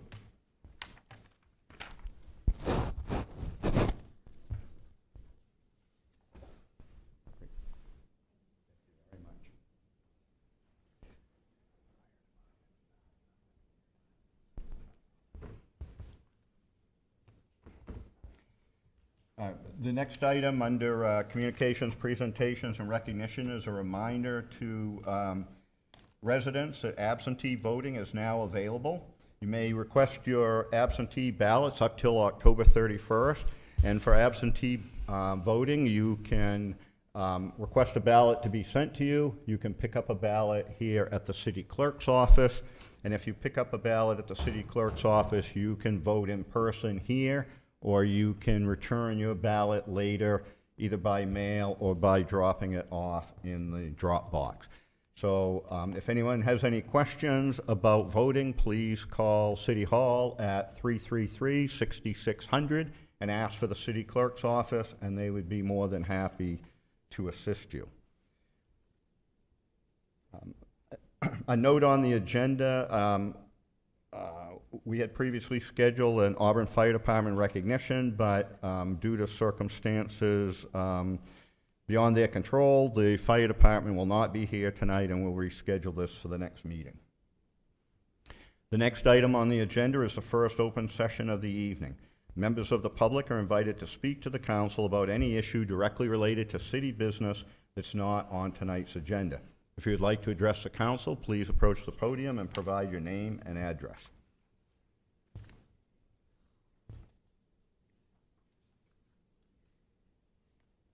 Not seeing anyone, we will close the open session and move on to unfinished business.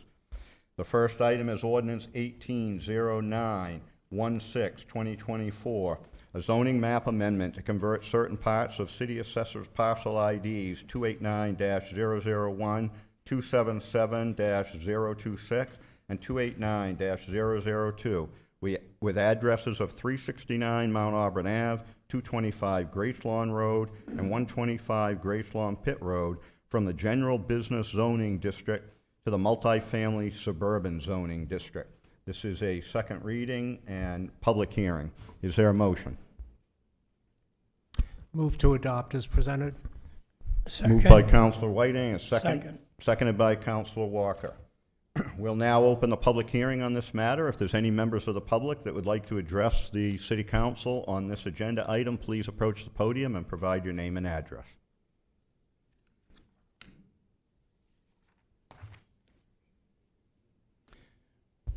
Not seeing any, the public hearing will be closed. Discussion by the council. Council ready for the question? The vote will be by roll call. The clerk will call the roll. Yes. Yes. Yes. Yes. Yes. Yes. Seven haven't voted, excuse me. Sorry, Councilor Gary, I got confused because it started at the right-hand end. No. 6 having voted in the affirmative and 1 in the negative, the motion is adopted. We'll move on to new business. The first item is Order 142-100-32024, appointing 2 city councilors to the Comprehensive Plan Committee. So the process for this is nominations will be taken from the floor. Any councilor may nominate another councilor for this assignment to the Comp Plan Committee. Are there nominations? Mr. Mayor. Councilor Gary. Thank you, Mr. Mayor. I'd like to nominate or put in consideration Councilor Rick Whiting. Thank you. Are there other nominations? Councilor Platt. Yes, I would like to nominate Councilor Cowan as the city councilor representative on the Comp Plan Committee. Thank you. Are there any other nominations? Councilor Milks. I'd like to nominate Councilor Wisner. Thank you. Any other nominations from the council? Councilor Walker. I'd like to nominate Steve Miltz.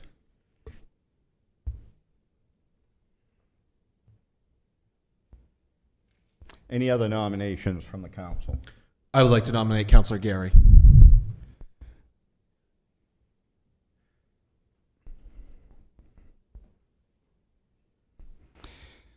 Are there any councilors that don't want to serve on the Comp Plan Committee? Councilor Gary. I decline the nomination. Okay, thank you, Councilor Geary. Any other nominations from the council? So the nominations are Councilor Whiting, Councilor Cowan, Councilor Weisner, Councilor Milk. So the way we will proceed is in the order that they were nominated. I'll ask for the vote on that counselor. If you intend to appoint that counselor, you'll be voting yes. There will be no no vote. You can vote for 2 of the counselors. Are there any questions? Can you vote for yourself? You certainly can. Any other questions from the council? For nominee Councilor Whiting, those in favor?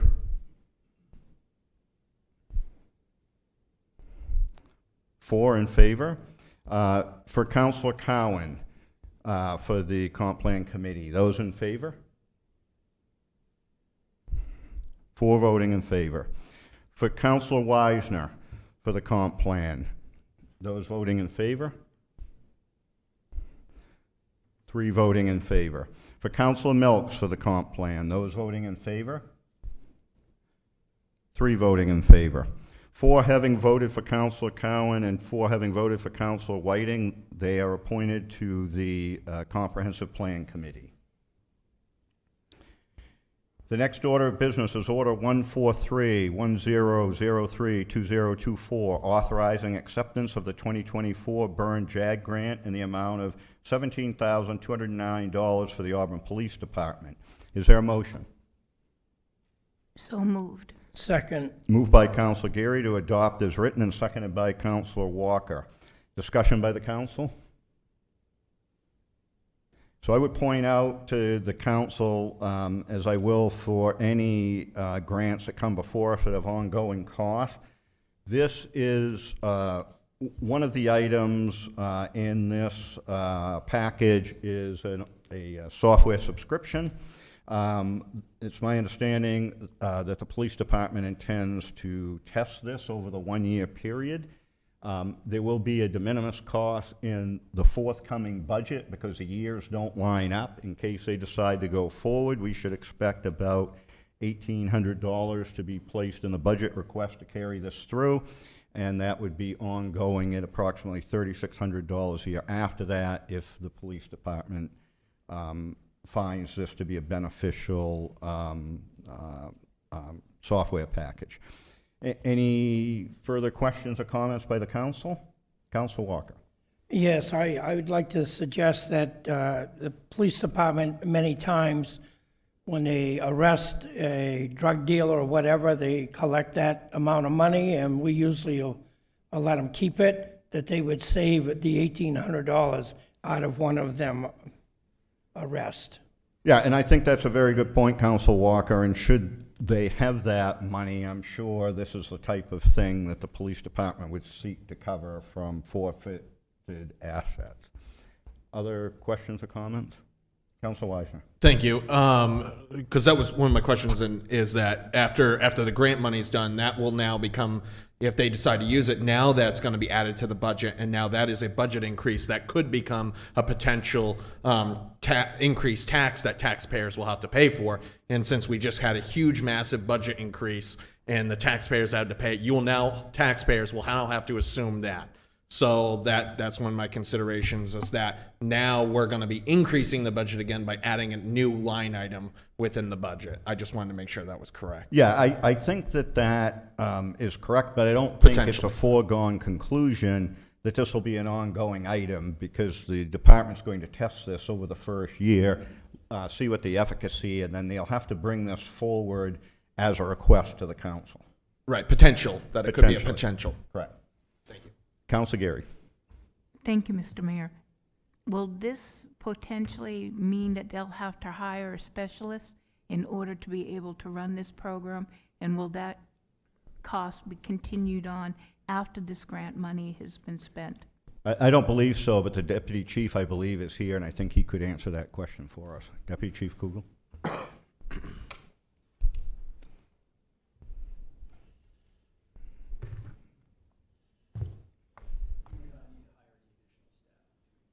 Push the button.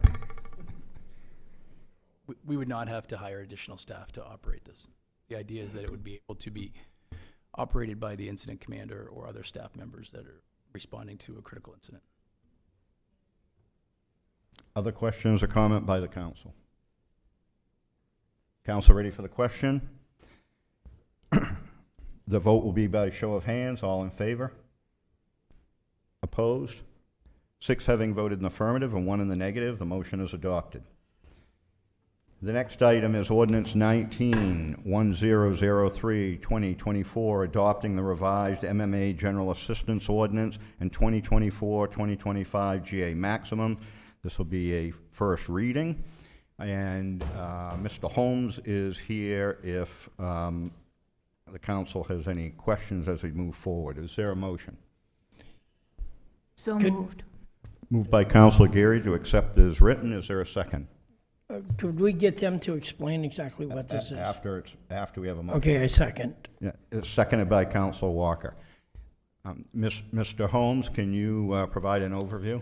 Actually, the General Assistance Manager is here with me, Jamie Longley. She's the professional at this, so I'm going to ask that she kind of review it with you. Okay, so what you have before you is our general assistance maximums update and some changes to the ordinance. This is an annual change that takes place every year, and the council does need to approve it so that we're able to get reimbursement from the state. It goes into effect on October 1st through September 30th of each year. And this year, we have changes to appendices A, B, C, H, and recovery residences.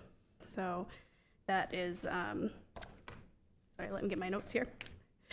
So A is the overall maximum, so that's the maximum amount that we can assist a household, depending on their household size. B is the food maximum, so that's the maximum we can assist with food. And then we have C, which is the housing maximum, the maximum we can assist with housing based on bedroom size, whether it's heated or unheated. And then H is the funeral maximums for burials and cremations. And then the recovery residence is the amount we can pay for a recovery room. Questions or comments by the council? Council Platts. My question is more, I think it's just information overload as I'm looking through this long document, but do you have a rough sense of like, what was the percentage increase roughly? Or did these maximums go up, go down? And if so, I guess what I'm asking is I'm curious if these maximums increased greater than the tax base increase to the citizens.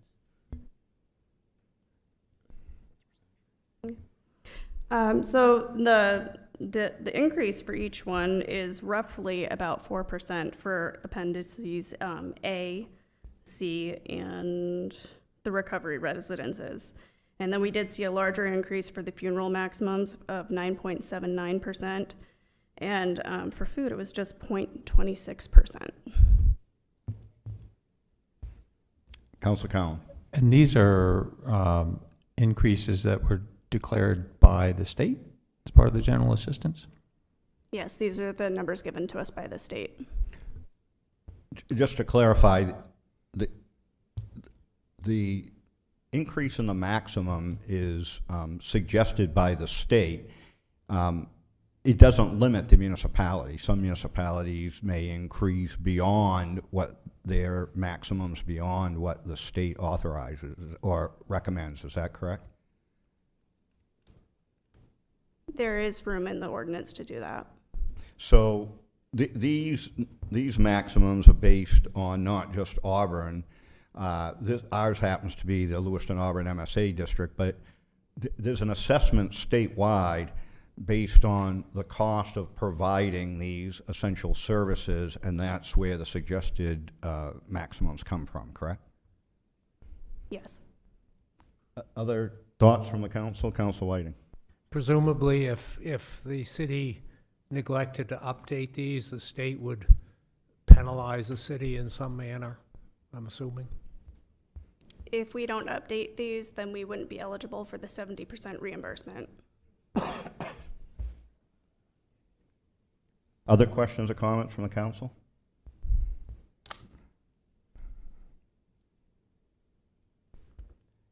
Council ready for the question? Vote will be by roll call. The clerk will call the roll. Yes. Yes. Yes. Yes. Yes. Yes. Yes. 7 have voted in the affirmative and none in the negative. The motion is adopted. Thank you. The next item is Order 144-1003, 2024, casting a vote for Councilor Leroy Walker to represent County Commission District 6 on the Androscoggin County Budget Committee. Some background on this.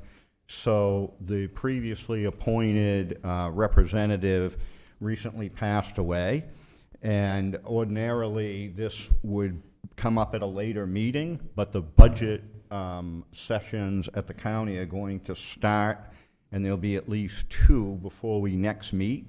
This item was not posted on the agenda in time to meet the public notice requirements, so in order to move this forward, we'll need a motion to suspend the rules. Is there such a motion? I'll make the motion to suspend the rules.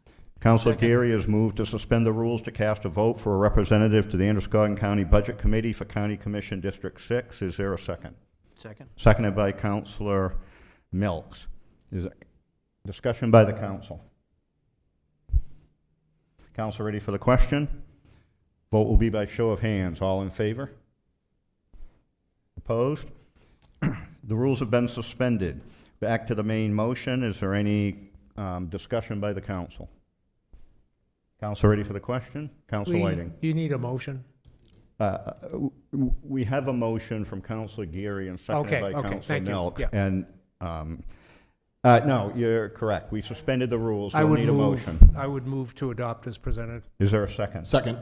Seconded by, moved by Councilor Whiting, seconded by Councilor Wisner. Any discussion by the council? Council ready for the question? All those in favor? Opposed? 7 having voted in the affirmative, none in the negative. The motion is adopted. We'll now return to the consent items that were moved from the consent agenda to new business.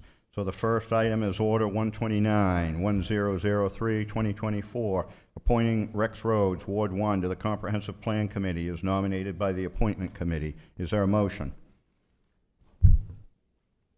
So moved. Moved by Councilor Geary. Is there a second? Second. Seconded by Councilor Mr. Mayor, Whiting. I'd like to motion that we postpone this order and, to a date specific, being the second meeting in November.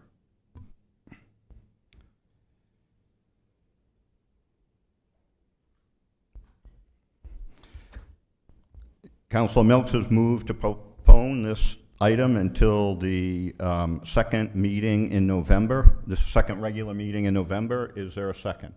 Second. Seconded by Councilor Wisner.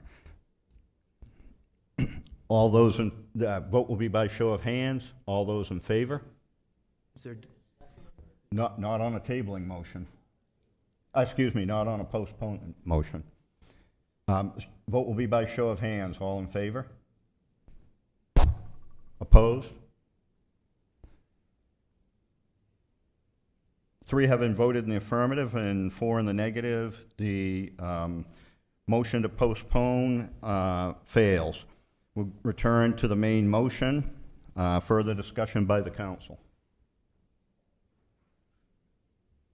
Council Platt. The main motion is what right now? The main motion is to appoint Rex Rhodes from Ward 1 to the Comprehensive Plan Committee as nominated by the Appointment Committee.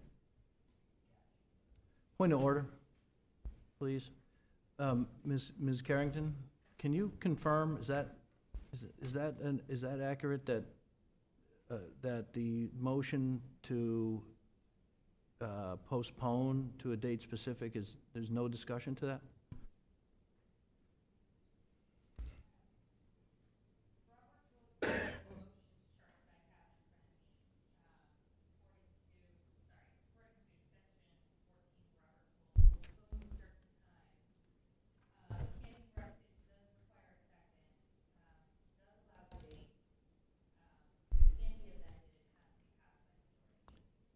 Does allow it. Yeah, so My error, I was thinking about a tabling motion. Postponement does allow debate, so as a point of order, we'll return to Councilor Milks's motion to postpone. Any discussion by the council? Council Platt. To clarify my comment, I would just like to know why. Yeah. So, and this motion to postpone to a date specific applies to everybody that on the consent item, just so, I just want to make sure my debate, I'm not, if you want me to go through every one, we'll do that, but I want to make sure it's clear, so it's not specific to a particular person in this situation.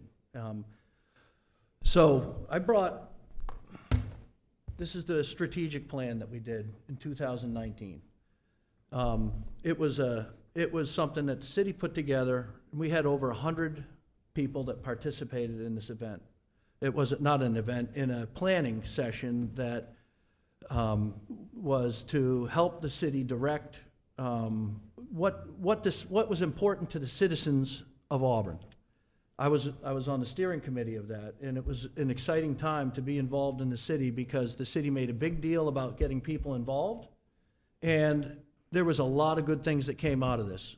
My reason for stating that is that the comprehensive plan is a tremendously important piece that we're doing, and it's been a number of years since we've done a full comprehensive plan.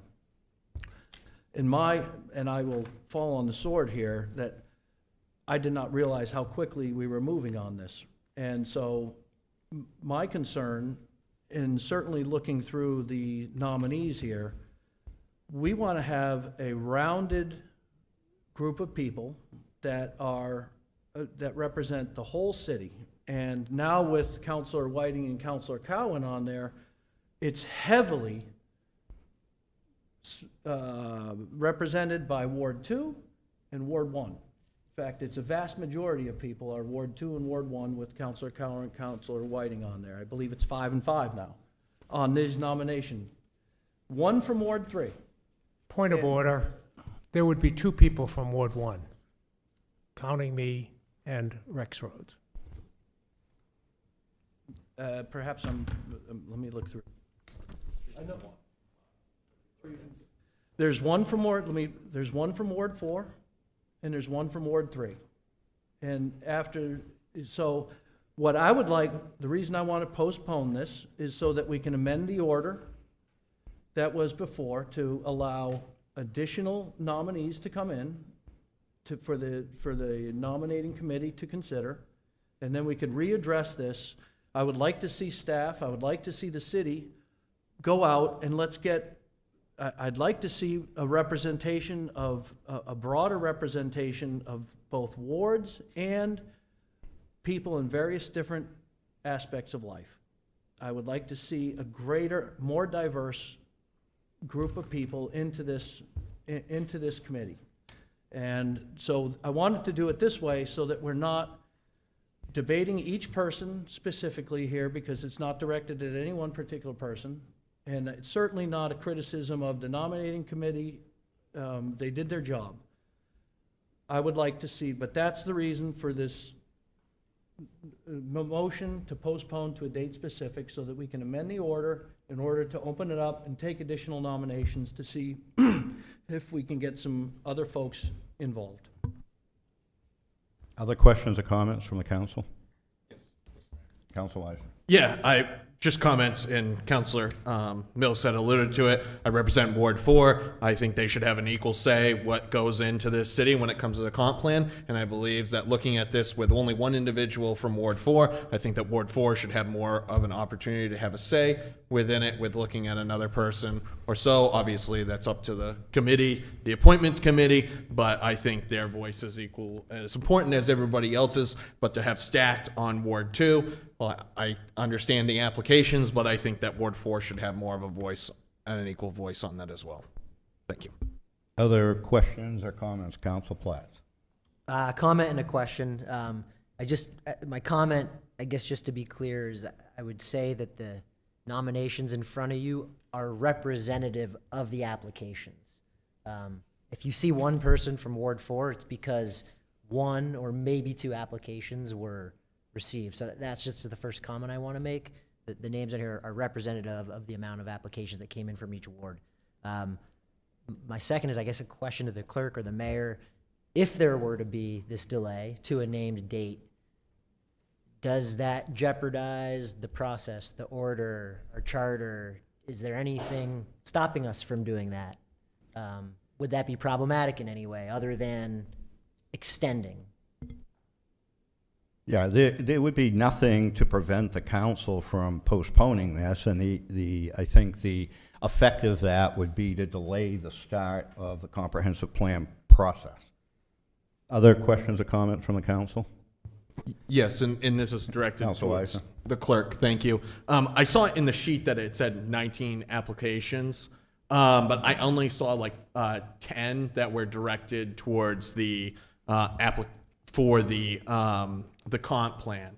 And that's maybe a clarification. Was there 19 applications for because I did not see those all 19 applications within the sheet to let me know where, because some applicants may not have been chosen, but where did they come from? I did not see that within the packet, so I didn't see those lists that were not chosen.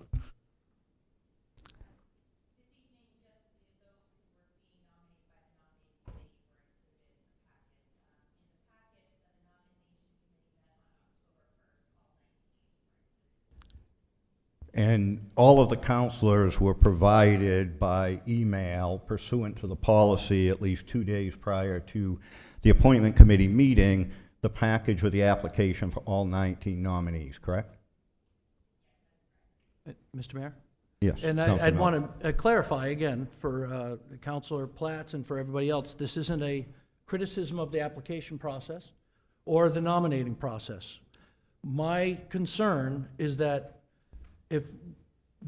this was not made aware to the public. That's my concern. And I would, and certainly not enough, if we can get 100 people to come to the strategic plan and participate over a long period of time in numerous meetings, we can get a broader array of representation from all wards. And so, and if we have to expand the number on the committee, then I'm in favor of doing that. I certainly, so I want to clarify. Questions, other questions or comments by the council? Council Platt. One more question to the clerk. I just want to be clear that if we were to go through with this process, the applications that have been submitted will remain submitted. That's a question I think I was a little, I wasn't as positive about the process we went through a couple weeks ago, where someone was denied and they had to reapply. It felt like an undue amount of work. So I would want to know that we could not alter the applicants. I think it would be unfair to ask people to reapply. So the motion on the floor is to postpone. It won't change the applicant. A particular, I understand that Councilor Milks doesn't want to repeat this, and we'll all recognize the discussion as we go through these. But for this particular order, if the vote of the council is to postpone, it will only postpone the action on this particular order. It will have no effect whatsoever on the applications or the nomination by the appointment committee. Council Whiting. Question for City Clerk. Could you talk about the application period, when they were first submitted and how long a period of time they had? It seems like it was probably a fairly decent amount of time.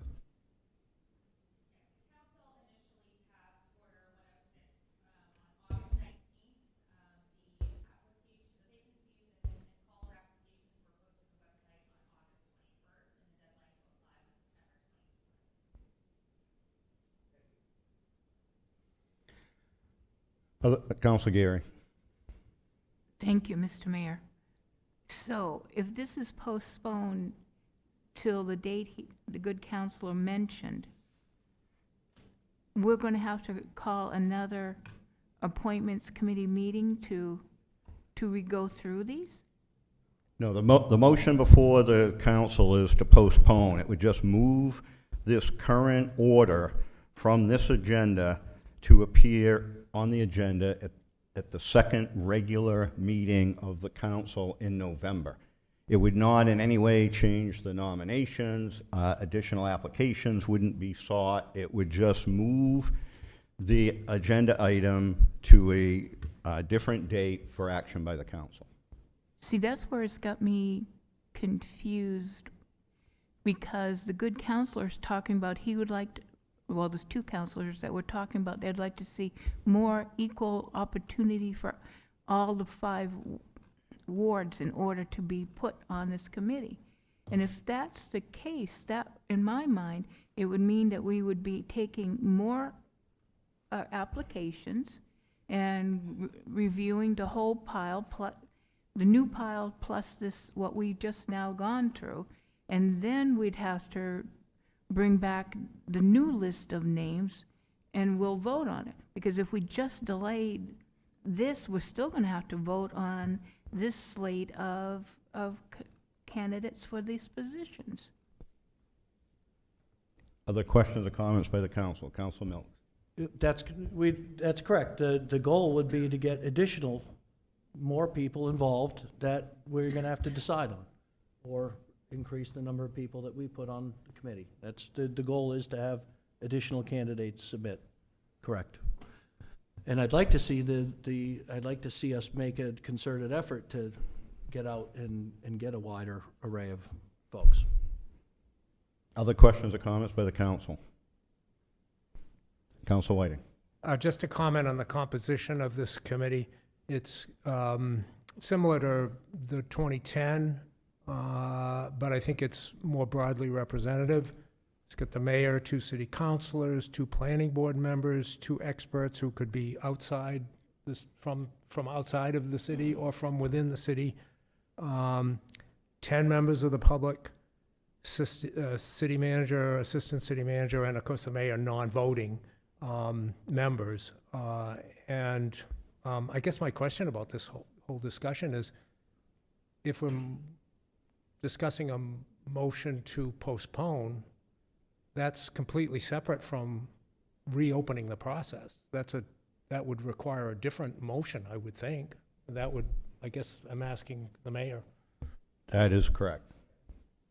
Other questions, Council Platts?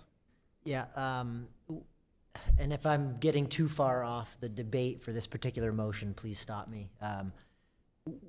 Is there a process by which all of these nominations could be approved and we could add another position, another 2 positions, whatever we deemed as a council, and go through that process? Or is this an all or nothing confirmation process?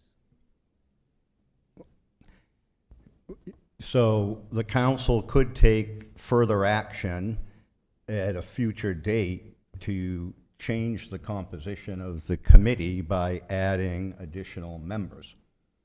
That would require a different action than is before the council right now. The reason I bring that up, and I guess addressing Councilor Milks, my concern about simply delaying this is that it lacks the other action, which is to open it up for more. If the thing I think that's trying to be accomplished won't necessarily be accomplished. We're just going to be delaying it. My other concern is that we delay it. I think you said the second meeting in November. I'm not sure that would give you or anyone enough time to have another amendment or order or whatever would be required to open up the process, and then have the application process again, and then have the appointment we wouldn't be getting this committee going until next year. So that's my only concern. That's why I ask, is there another avenue to simply add two more spots and go through that process? I'd ask Councilor Whiting how long the process took in 2010.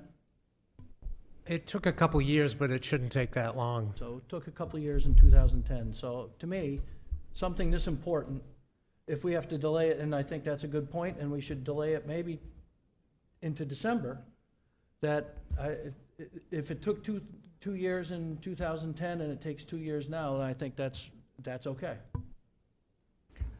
Councilor Cowan. Thank you, Mr. Mayor. In the spirit of the concerns that we've heard from our Councilor Miltz and Wisner, to your point, Councilor Platts, Well, I totally agree that what has been put in motion currently, right now, would not fully put in motion the intent. But from the spirit, it seems to me that what Councilor Gary had described of postponing a vote on these members is more in the spirit than voting these in and then adding. So I would just ask my fellow council members to consider that if the spirit truly is to say let's get more fair representation. To that latter point, one of the questions I would have for Councilor Milks or Wisner or others is, and those on the appointments committee, there's the equality in terms of closer numbers of equal numbers from the wards. But what else was considered, right? So is there did you feel like you have a broad representation of those candidates that applied by age or by experience? And I do wonder if, you talk about the great turnout we got with the strategic plan. I don't know in this process if there's anything preventing us from getting a whole lot of input from wards and intentionally doing that if we are recognizing and did go ahead and pass those that were nominated based on who applied, because we know that we don't have active members of that. It's not to say that we couldn't get the feedback, but I guess this is only one characteristic, and I don't know that it's necessarily the most important one. It's one of the most important. It's among several. I think the experience people have, those that I saw in the nominations, are bringing, I think, strong experience to this committee, so that their voice is there throughout. Folks who've lived here for 30 plus years and plan to retire here, for example. Those that have experience in law and municipal law. A counselor who spent a career in housing, so that's kind of one of the things I was looking at. I'm happy to go back and kind of look at the broader applicants, but I would just encourage us to not just focus on the wards, but what else are we trying to accomplish from that in amongst that? So, thank you. If I may, I mean, I would like to see, Auburn's a growing city. Yes, we have people that are, that may be in their 40s, 50s, or 60s that are here, but where's the representation? And I believe we need to look for it, that people started and lived here their whole entire life. And where's the representation of those that are currently in their 20s and their early 30s that are starting families here, that are going to probably be here for the rest of their life growing up, that at some point, that we've had family that I know down the street that have lived in Auburn their whole entire lives, and where, what we should be looking to get the word out. Maybe, 7 days, but maybe that's not enough to get that word out, that people in their 20s that have families should have a voice within this. Yeah, there's people with great experience, but we should not discount the fact that we should have younger representation on here, that they are going to start families and they're going to live here for the rest of their lives in the city of Auburn, and they will add great input into what our city become and grow. And I think that's vitally important. I think they need to have a voice at the table. Other Council Whiting.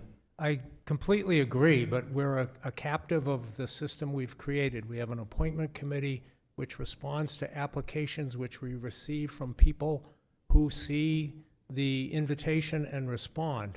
As it turns out, the biggest response was from Wards 2 and Wards 5. That's to their credit. Ward 4 was not as strong. Ward 3 was not as strong. I'm not criticizing those wards. For example, those young people, younger families that you talk about, that's great. That would be great. Those people are so stressed trying to find childcare, pay for housing, work, 2 jobs, et cetera, et cetera. Those people are the hardest ones to get to participate. I agree we should try and get those kind of people to participate, but it is hard. Council Mills. I agree that we should be trying to get, and I agree with Councilor Wisner. I'm bringing up the strategic plan because the city made a point to publish this, and there were hundreds of people, and it was before the pandemic. And it was an exciting time. People were engaged, and I think the pandemic has greatly affected people's interfacing and interaction in many different ways. I think this is key for us to reach back out and re-engage the community. I agree, people are working their butts off, and I think, so we need to make a more concerted effort to reach out to that community, and I agree with Councilor Wisner and Councilor Whiting that we need younger people involved, and we can do it, and I think I'd like to see us try. Councilor Gary. Thank you. Okay, if we're going to keep these members, how many more is this council going to put into place? Yeah, so that's a discussion for a separate motion. Okay, so then another thing is, earlier this evening, we suspended the rules because of necessity for the Androscoggin Budget Committee. We could do that tonight as well, to suspend the rules and add some more people and put it back out to vote. Other comments or questions by the council? Okay, a few things that I'd like to point out. I guess the first thing I would do is ask Councilor Milts and Councilor Wisner what recruitment efforts you undertook when this was open for over a month. This was posted for over a month on the city website. I know numerous people that brought this forward to different community groups. I brought this item forward to a number of community groups, asking them to identify people that might come forward. In my estimation, a month is adequate time. I don't know what you're going to do for recruitment. We could put this back out. I think it's unrealistic to think that you're going to get significant more applicants. The second thing that I would say is relative... You don't want the answer? When I'm done, you can certainly answer. So the second thing that I would say is relative to age. The clerk is not allowed by law to ask people their age that apply for these committees. Nor can the appointment committee directly consider somebody's age as a factor in making their decision as to whether they're going to appoint someone. It's not only inappropriate, it's illegal under the federal law. The other thing that I would say is relative to the participation in the strategic plan. We all understand a lot of people came to the public meetings relative to the strategic plan. Under the state statute, which the Comprehensive Plan Committee is obligated to follow, there are significant requirements regarding robust public participation. And in this process, there will be numerous opportunities for as many members of the public in Auburn to participate in this process as they like. The issue before the council is not whether we're going to have robust engagement in the comp plan process, it's how many members are you going to put on the committee. And I would say that if you look, as I've done, to a number of the other cities of our size that have undertaken or are in the current process of doing a comp plan in the last couple of years, the majority of them have no residents on the committee, and they meet their statutory requirements only through the public participation in the comp plan process. Most of these cities now are engaging members of the city council and members of the planning board, and that is their comp plan review committee, and they engage the public as they go along in the process. So I'm not opposed to more people.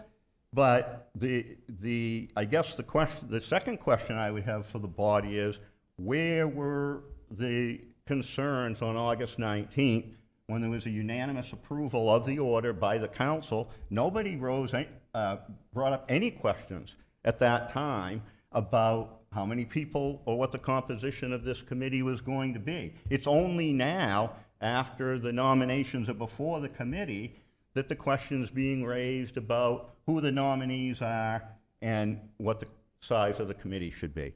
And I'll recognize Councilor Milks. Yeah, as I said before, it was my mistake.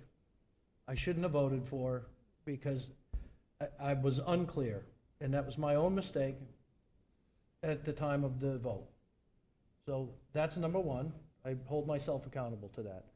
Number two, what am I going to do to recruit? I'll have 2 people from Ward 3 that will apply.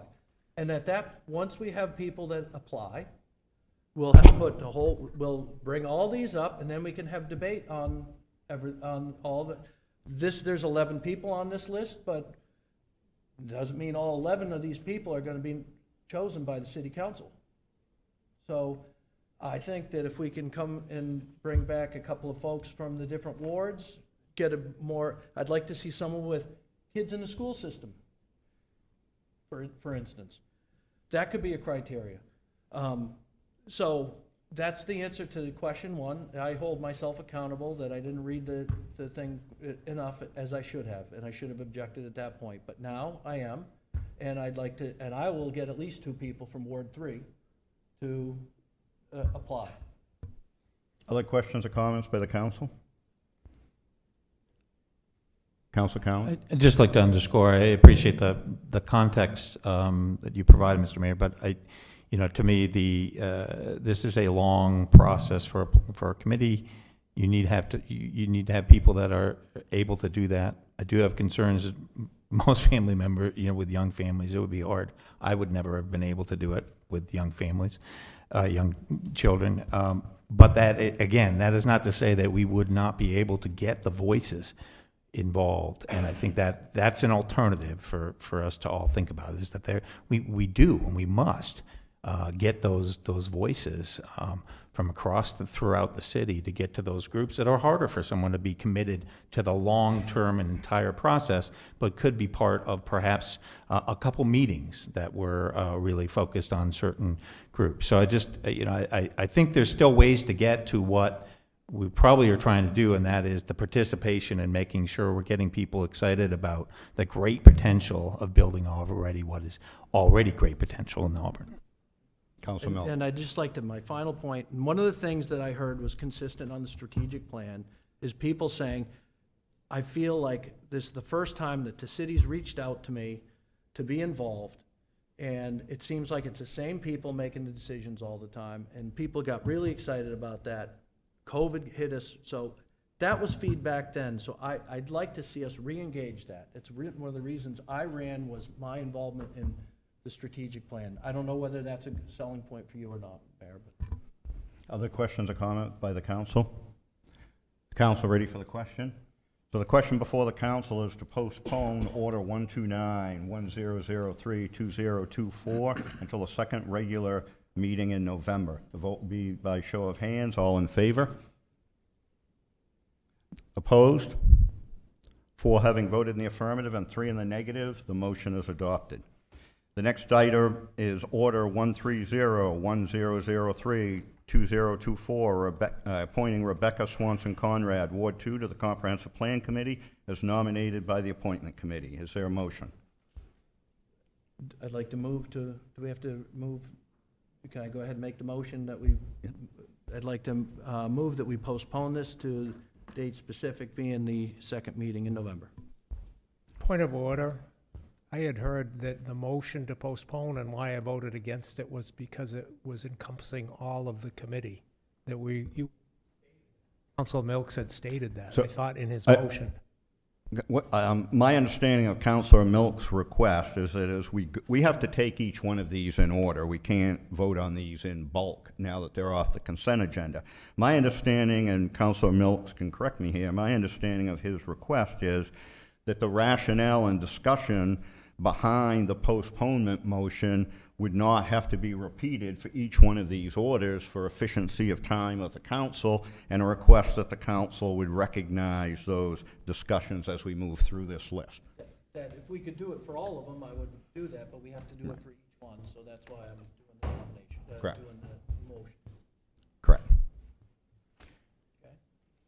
So I move to postpone this order to a date specific as stated. Second meeting in November. Is there a second? Second. Seconded by Councilor Walker. Discussion by the council.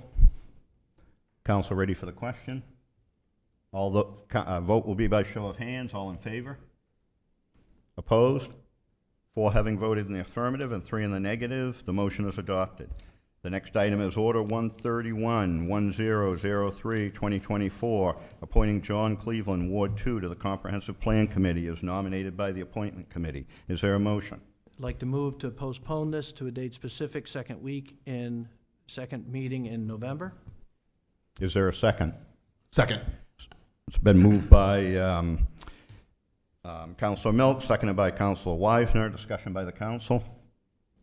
Council ready for the question? Vote will be by show of hands. All those in favor? Opposed? Councilor Cowan, I didn't. In favor. 5 having voted in the affirmative and 2 in the negative, the motion is adopted. The next item is Order 132, 1003, 2024, appointing Adam Lee, Ward 2, to the Comprehensive Plan Committee as nominated by the Appointment Committee. I'd like to move to postpone to the second meeting in November. Is there a second? Second. Been moved by Councilor Milks to postpone and seconded by Councilor Walker. Discussion by the council. Council ready for the question? Vote will be by show of hands. All those in favor? Opposed? 5 having voted in the affirmative and 2 in the negative, the motion is adopted. The next item is Order 134, 1003, 2024, appointing Matthew Duval, Ward 3, to the Comprehensive Plan Committee as nominated by the Appointment Committee. Is there a motion? Move to postpone to a date specific, second meeting in November. Is there a second? Second. Been moved to postpone by Council Milk, seconded by Council Walker. Discussion by the council. Mr. Mayor, did you skip order number 7? No, I'll go back to him afterwards. Sorry. Yeah, thank you very much. So, on discussion on this item. Council ready for the question? All in favor? Show of hands. All in favor? Opposed? 5 having voted in the affirmative and 2 in the negative. The motion's adopted.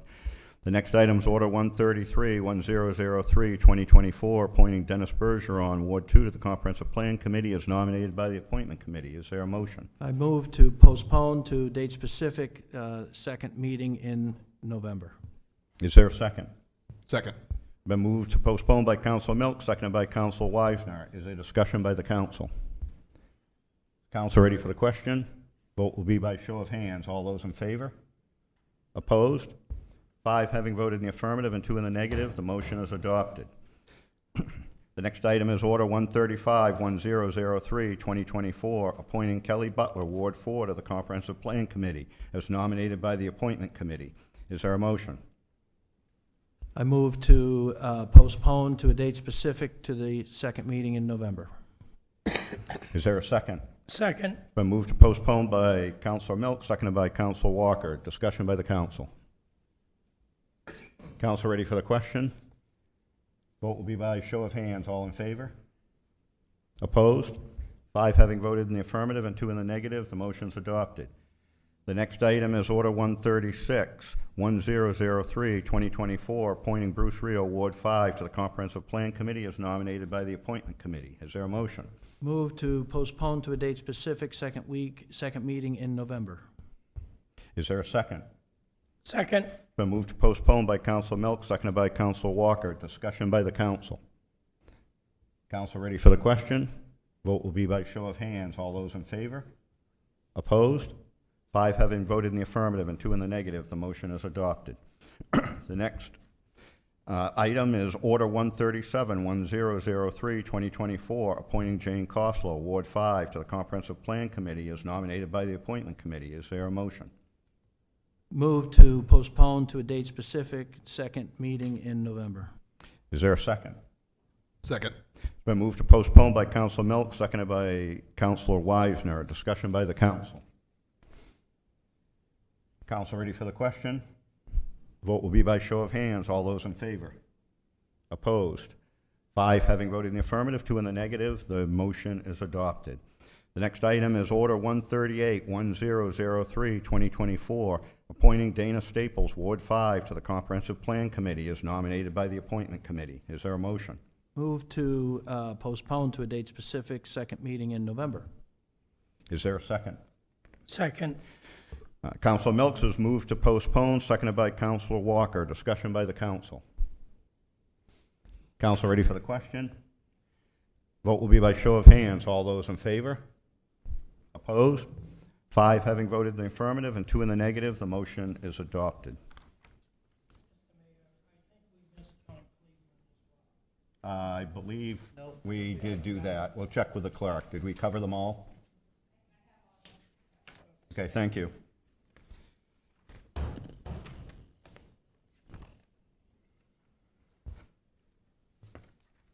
I'd like to move to suspend the rules.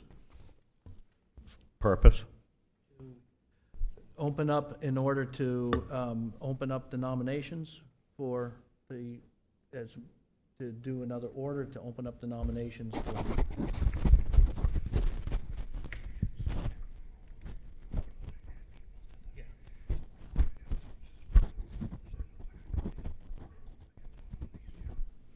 Want to suspend, I'd like to move to suspend the rules to take up an item not on the agenda. Is there a second? Second. It's been moved by Counselor Milks to suspend the rules, seconded by Counselor Walker. Discussion by the council. I guess what is the, what's the intent? To open up to be able to receive additional. Any other discussion by the council? Vote will be by show of hands. All those in favor? Opposed? 5 having voted in the affirmative and 2 in the negative, the rules have been suspended. Counselor Milks. I'd like to amend order. Ms. Carrington, can you refresh me? The order I need to amend?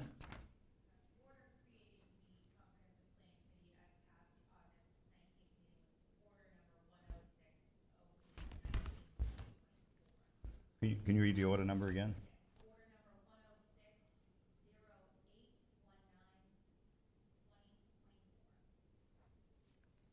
I'd like to open that order up to and extend the date for accepting nominations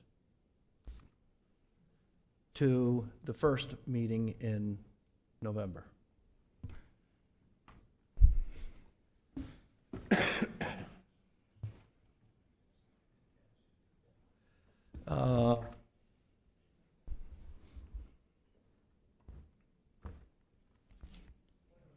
Point of order, is the suspension of the rules, what's the voting requirement?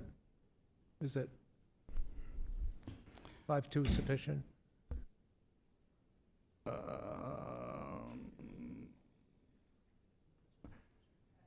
So to suspend the rules is 2/3, in which there were 5 affirmative votes.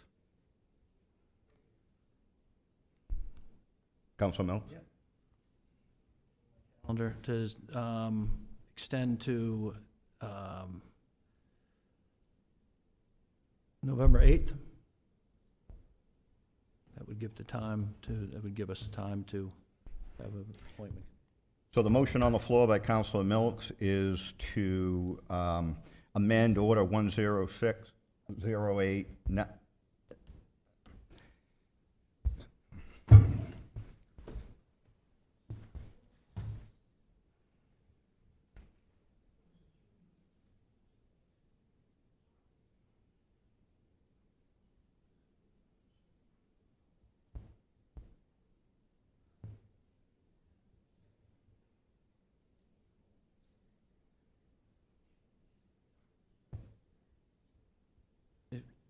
Can't be done today.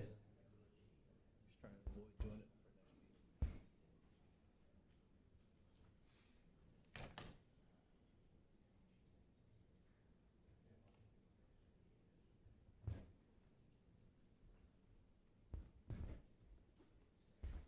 Apologize for the interruption. I wanted to confirm with the clerk the language and the order regarding the date. So Councilor Milks has moved under suspension of the rules to modify Order 10608-19-2024 to allow applications until November 8th, 2024. Is there a second?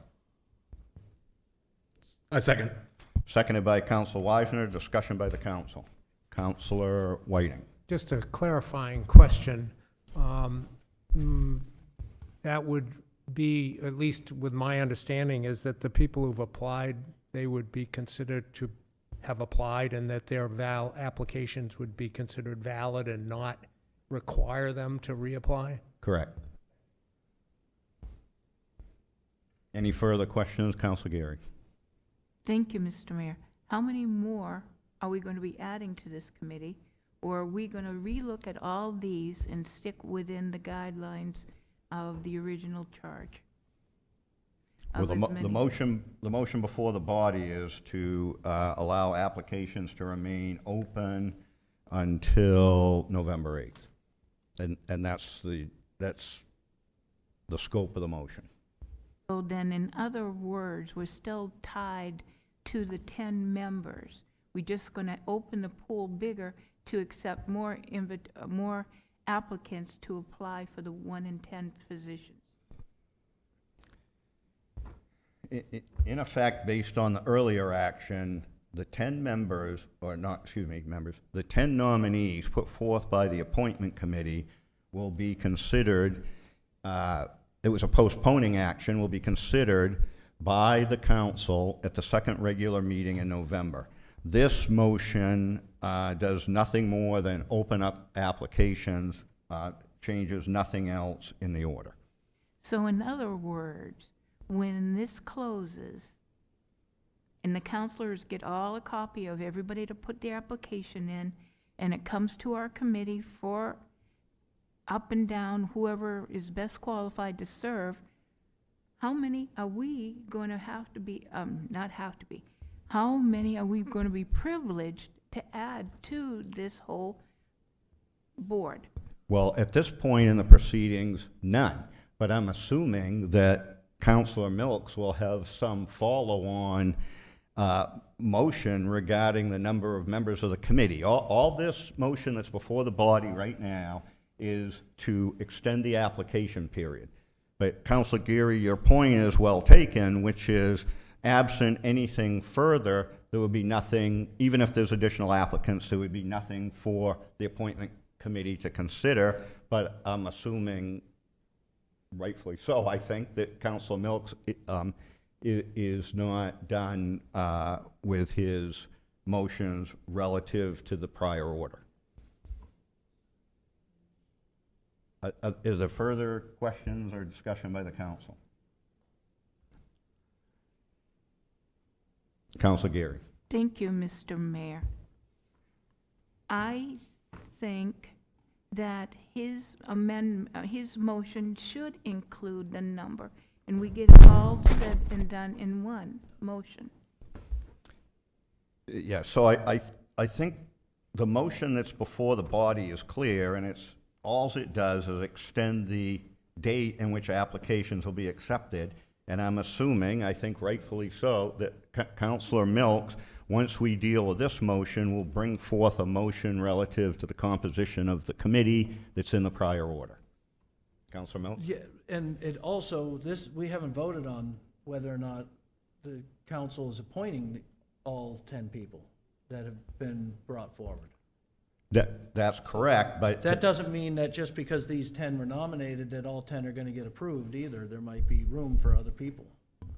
Yeah, so just to be clear about the process of where this is right now, so that we're not here sometime at Easter talking about this same item. Where we are right now is 10 people were nominated pursuant to the order and went through the appropriate process by the appointment committee. Those 10 nominations were on the agenda tonight. Those 10 nominations have been postponed to the second regular meeting in November, in which case, at that time, the council will take up those nominations, will either appoint them, all of them, some of them, none of them, in that process. By the standard process, should they not, assuming the order is as printed today, that has 10 members of the public on it, assuming that one or more of the nominees at the second regular meeting in November is not appointed, that position will be vacant. The next day, the clerk would post those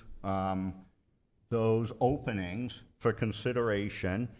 Applications would come in and they'd flow back through the nominating committee.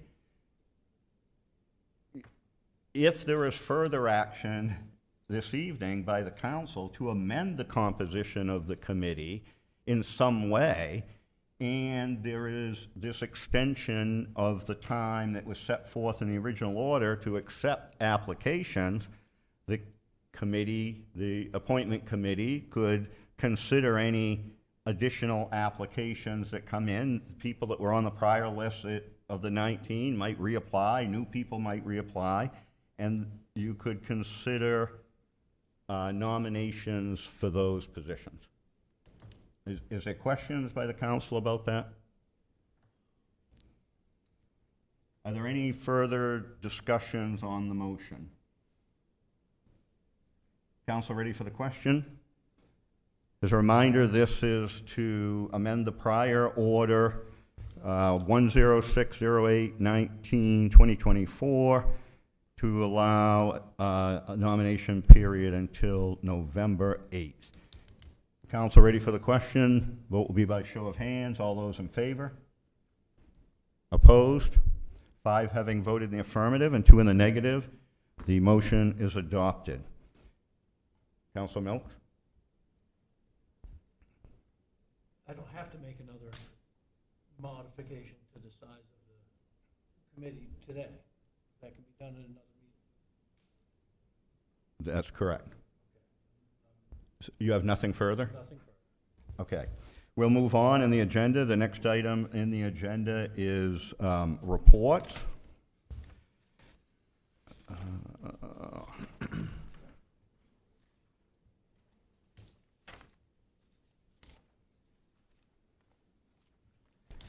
For the mayor's report, I stopped by the Norway Savings Bank Arena. I would suggest that any member of the council that hasn't been by since they completed the renovations of the second ice rink to stop by and take a look at that. They did a really nice job. It's completed, it's open, and it's worth stopping by to take a look at that. I had the pleasure of tapping the keg.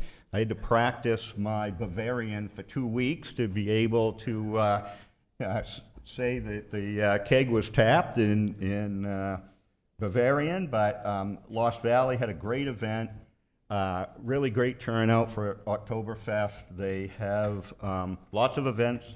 Anybody look at their website at lostvalleyski.com/events, and you'll see their whole lineup of events. I had the opportunity this last week to attend the Maine Municipal Association annual convention with a number of members of the staff. It was very productive. There was lots of great training and presentations. I would encourage any member of the council to attend next year. And earlier today, this is Manufacturing Month, as we talked about in the proclamation. Earlier today, Councilor Walker and I attended one of the manufacturing tours that's going on this month at Auburn Manufacturing. Very impressive operation, great business, and they're poised for some additional growth here in the near future. The last thing I would say is Saturday morning at 8 o'clock, there's going to be an opening of the new self-service fueling at the Lewiston Auburn Airport. This is going to be a really great improvement. Thankful Council Wisner and the other members of the board that have worked with Mr. Labonte, the transportation director. They've been making some really great improvements at the airport. This will be a big benefit to the general aviation community. Stop by at 8 o'clock Saturday morning. With that, Councilor, starting with Councilor Geary. Nothing at this time. Councilor Whiting. Just another note on Lost Valley, they're expanding some trails, and they also are doing a new chairlift. Council Cowan. Yeah, I'd like to highlight last Wednesday was the Maine Public Health Association meeting, and we had representation from staff from Auburn. They're talking about work with ride-along programming both in Lewiston and Auburn with both police and with our EMS services. So Jennifer Edwards was there with fire chief. So it was a well-received, well-attended presentation, and just highlight the great work they're doing and how the services of having a case manager or a social worker along with that is very well appreciated by our police officers and our EMS and firefighters. They're filling a gap with lack of training, and they're able to service needs in a different way and an important way. And they so it was just shout out that it's appreciate the efforts that are being made with all of that, because it's helping not only those that are being served but those that serve. Council Mills. None tonight. Council Eisner. Yes, thank you. I'd like to give a shout out to the Auburn Water District. I think it was a week ago. It was after the last council meeting. There were several water main breaks throughout the city. One was on High Street, but they were there quickly and fixing the water main breaks, and I heard there were some others around town. So thank you very much for their hard work in fixing those issues for the city and getting our water back on. Council Walker. Thank you, Mr. Mayor. I want all of the people out there that can hear me to realize we are holding a Halloween, October 27th, anniversary park, 1 to 3. That's free. I expect 400 or 500 kids to come, get candy, and then the moms can take them to the dentist. So, that'll keep more business flowing. Also, I'd just like to let the public know that the Age Friendly put on a recognition of all people that were helping us in the past 3-4 years. At the senior center, we recognized about 50 people, and we know there's been more than that, but over the 5 years, you kind of forget who and everyone that shows up. I mean, we have done Christmas events. We've done Thanksgiving events, which we will do again this year, New Year's events. We've had many, many volunteers and many supporters with money. So again, they had a great day with us. Mr. Weisner was our cook that day. We had some nice steaks to cook up, and people donated other things as well, the potatoes, the salads, and everything. But I just wanted you to know we did recognize many people that have worked with us on the Age Friendly Committee. So a big thank you, everybody, for that. Council Platts. Thank you, Mr. Mayor. I have two quick updates from the school committee. The first is at our last meeting last Wednesday, we were able to see a riveting presentation on a new employee of the Auburn School Department, and that is an events coordinator and manager at the Donald Gay Performance Center. It's a position I think I reported on several months ago, one that they were seeking. Why this is an exciting position, it's probably the only position in the school department that may make a profit, which is exciting. But no, but it was filled by a lady named Lily Gardner, who's a event professional, and what she presented was some exciting stuff. Ticketing technologies, marketing technologies. They're already getting corporations reaching out to pay to utilize that facility. Other schools to come in and utilize that facility. Odyssey of the Mind. So lots of different organizations to utilize, which is the most important, but secondarily to also monetize that space, because hopefully that space can support its own operations. So it was a great presentation, and I know if anyone reaches out to the department or to Principal Anir at the high school, they're very eager to share this news, and it's exciting. The second piece of news is a little less exciting, but good news. As everyone probably heard or read in the paper, there was a student that was hit in a crosswalk outside of Fairview. We don't have any individual details, names. That wouldn't be something we'd share anyway, but I just wanted to say that it is something that the school has addressed immediately. There have been meetings between the school department with the city. I know that the school and the city are doing everything they can to address that physical location, as well as any procedural issues that may be at hand here. So I just wanted to reinforce that. We talked about it at the school department meeting. I know if anybody has any questions, there are folks at the city who can answer about it, and also folks at the school department, as well as some public announcements that are released about it. Belinda and I were going to send the student a card. Again, we don't have their name. We're just going to send it to Fairview. If any of the counselors would like to sign the card, it's just going to say, feel good. So that's all I've got. Thank you. Representative Abdullah? Yeah, so Friday, 2 to 5 p.m., if anybody's interested, down at the Riverwalk, there's going to be a youth group painting a mural.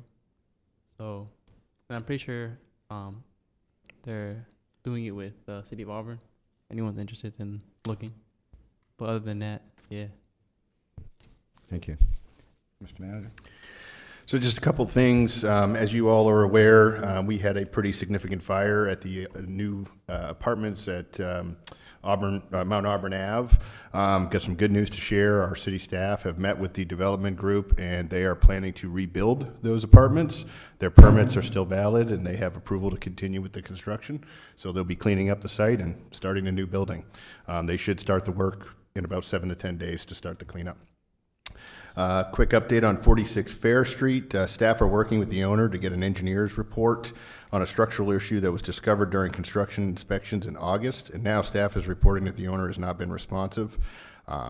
We received foreclosure notice last week and will be monitoring the auction on October 9th. Council action may be needed in the future. We'll update the council as we hear more information. 115 South Main Street, we did have a fire Friday evening into early Saturday morning.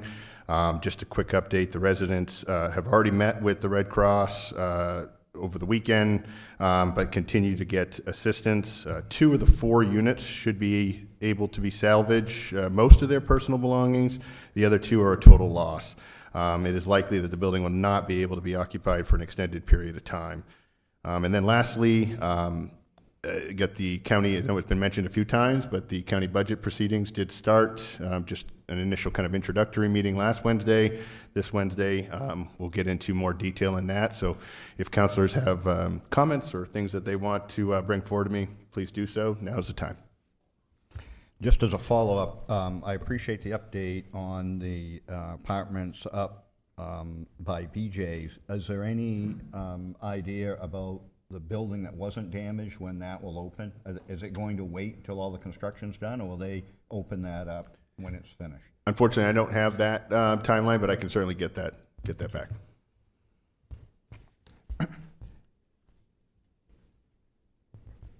We'll now open the second open session of the night. Any members of the public that would like to address the council, please approach the podium, provide your name and address.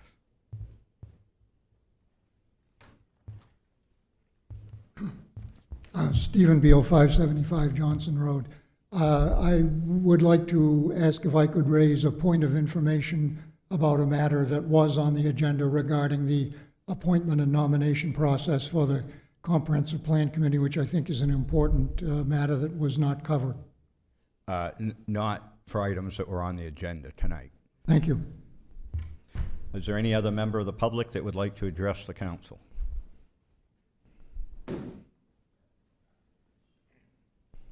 David Bilodeau, 72 High Street in Auburn, and that water main break was in front of my house.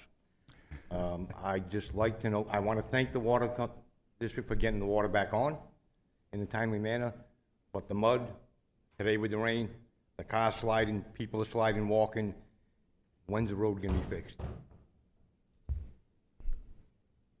Any update on that? I don't have a timeline on that, but I'll certainly follow up and make sure that we get that I'm out. driving over the dirt, yeah, it wasn't great, but that's okay. But with this mud, it was slippery. People are sliding in front of the house. My wife almost fell. I was sliding. I'll get that message to them, make sure we get that. Okay, thank you. Quickly. The second thing I wanted to say is I want to thank the City of Auburn for participating in the Rally for Recovery. Having a table there made me proud. having the mayor come and speak made me proud. And as somebody that set it up and ran it, I have had tons of great comments about Auburn participating. So again, I want to say thank you. Thank you very much. Other members of the public that would like to address the council, please approach the podium, provide your name and address.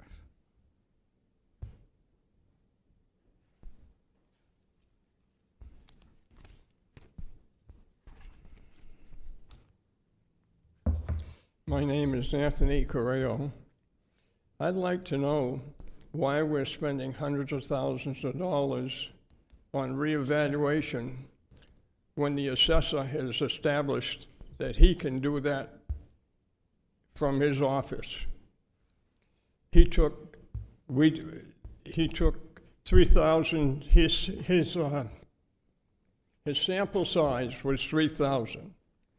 He found in that size, 600 people were undervalued. That's 20%. Now, using that number, that would mean that 2 of you people are undervalued. If that doesn't work, that means 20% of all the city employees are undervalued. Do you believe that any of those people, the police, the fire, any of those people will be found to be undervalued? You can't have an individual just randomly decide that these values are too low. As I understand the law, the amount of money the city has to work with has to be approved by the voters. Now, if that's right, the people there are 20% of the people that are now going to pay higher taxes. That means 20% have to pay lower taxes. Otherwise, the budget won't be what was voted on. All right, next thing. There's a really nice building that was built as a police department, a building, the police station. Why aren't we using it? I've been told that it's mold.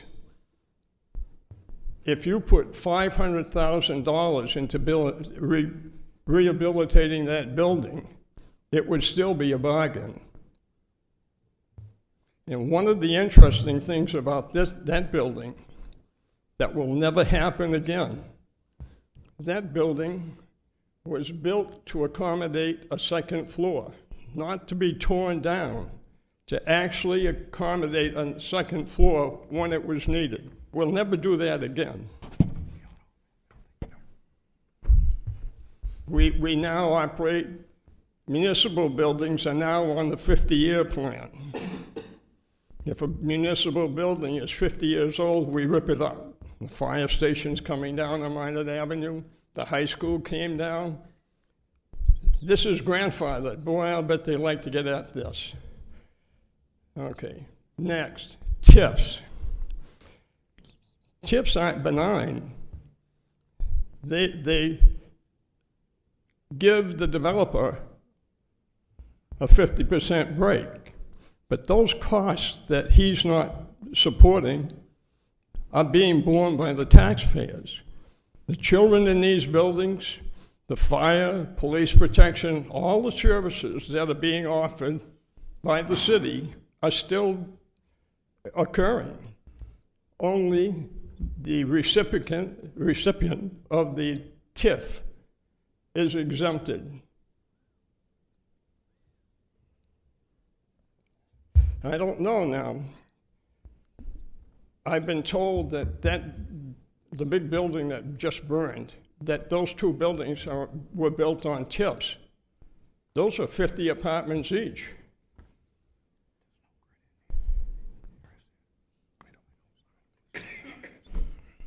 No? Were they?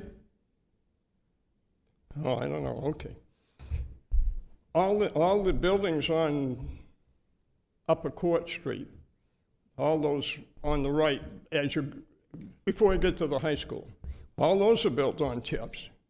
The taxpayers are still paying the full freight for those kids in school. Still paying the full freight for all the support, all the services the city provides.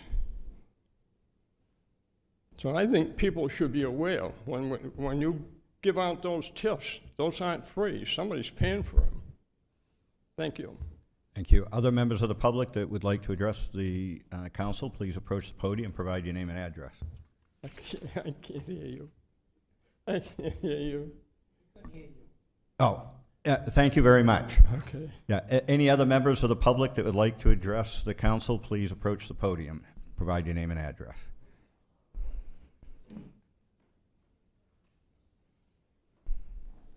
My name's Reed Lazat. I live at 31 Levitt Street.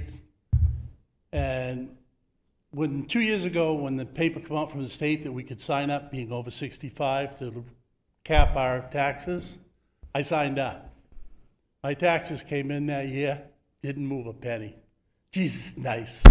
I mean, great for the elderly, the retired people. Then they took it away. The thing I didn't notice was they upped the value of my home $30,000.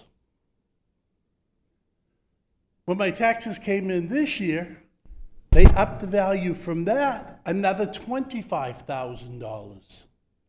So in 2 years, my home has gone up $55,000 in value. The way the economy is, it's probably true. But they didn't go up 37% on everybody's. I know that for a fact because I've been going through the records. So I came in and talked to him in the assessor's office. And granted now, nobody has come out to my house to put these taxes, to put the value up. So I came in and I talked to him. Joe came right out to my house. And he downed the value of my stuff enough so my taxes went down $500. So sitting there in that office, bringing the value up, was obviously just a fleeting moment of whatever he wanted, or they wanted, because I don't know it was him that did it. So how they can come up with putting your taxes, your valuation up from that office over there without going outside at all is complete crap.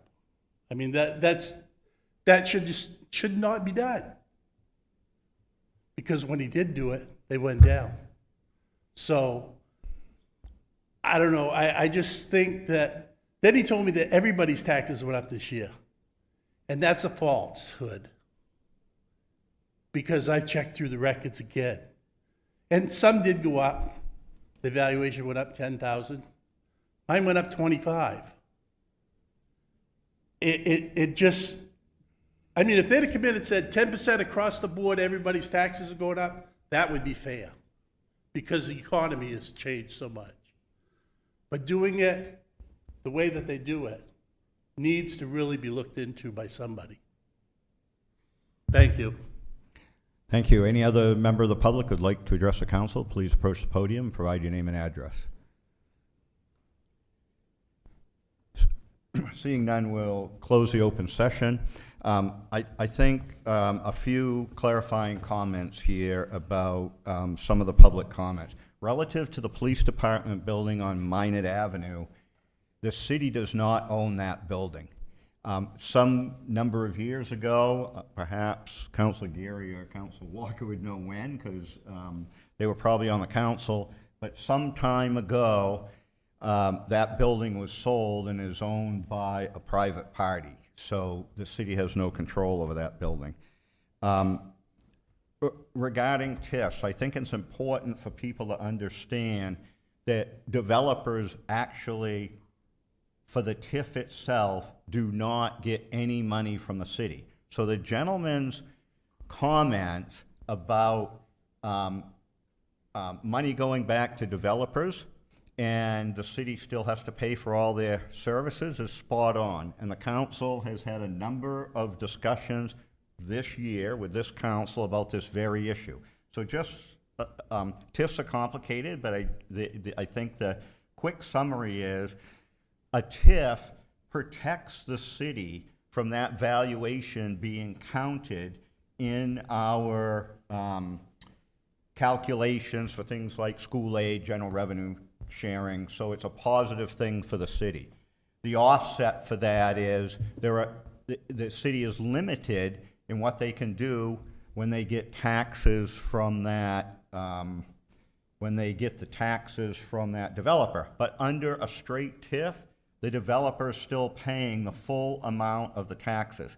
The council has requested, Councilor Platts initiated this, some more detailed analysis of the current TIFs that the city has, and the council will be reviewing those later in the year as we prepare for the budget. So you might want to watch for that.